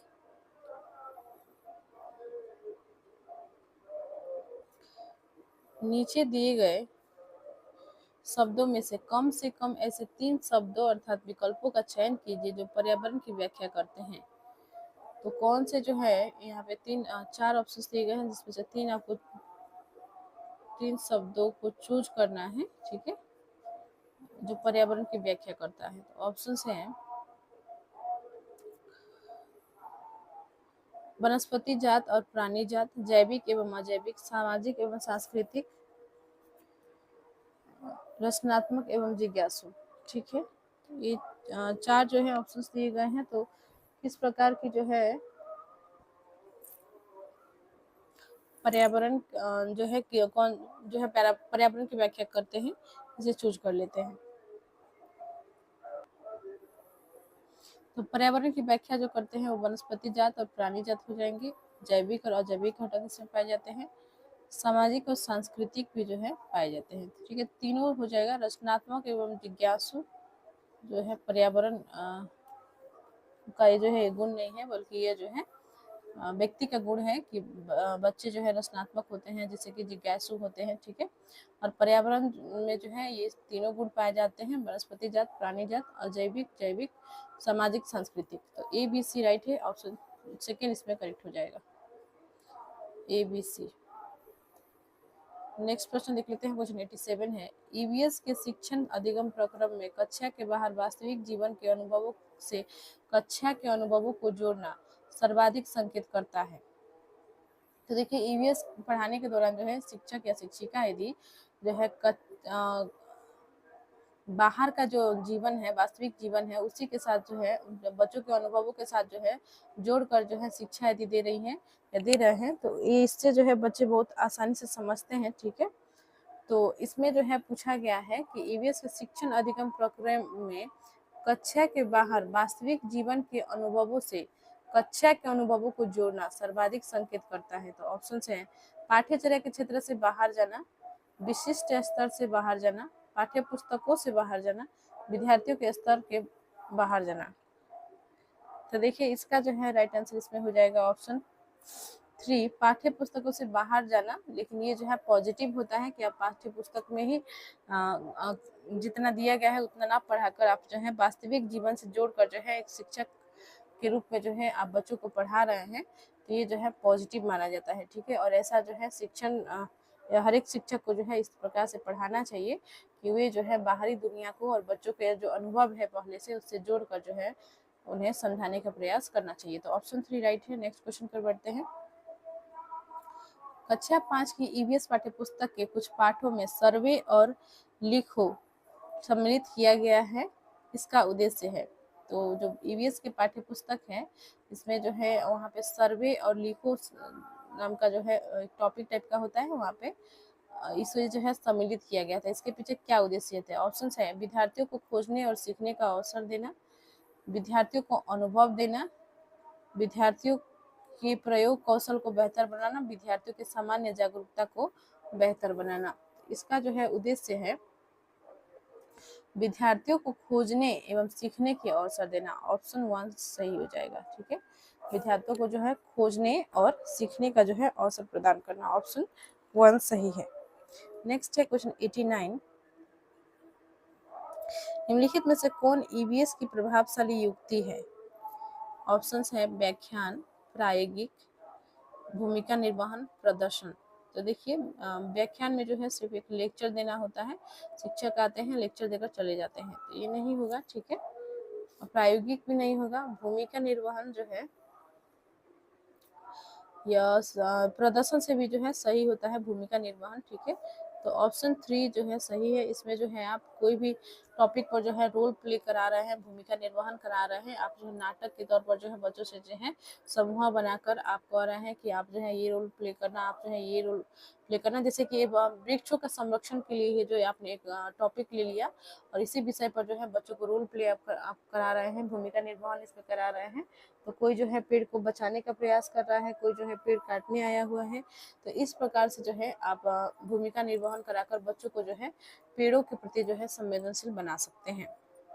और सबसे प्रभावशाली जो युक्ति होती है वो भूमिका निर्वहन ही होती है पर्यावरण अध्ययन में। तो ऑप्शन 3 जो है सही है।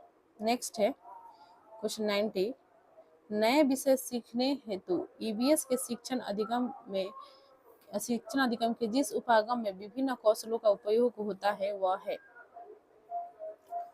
तो नए विषय सीखने हेतु जो है ईवीएस के शिक्षण अधिगम के जिस उपागम में विभिन्न कौशलों का उपयोग होता है वह है। ऑप्शन है संप्रत्यय उपागम, प्रक्रिया उपागम, समाकलित उपागम, क्रियाकलाप। तो ये जो है प्रक्रिया उपागम का जो है प्रयोग होता है, तो ऑप्शन सेकंड सही हो जाएगा। तो देखिए हमने जो है इस पेपर को कंप्लीट कर लिया है।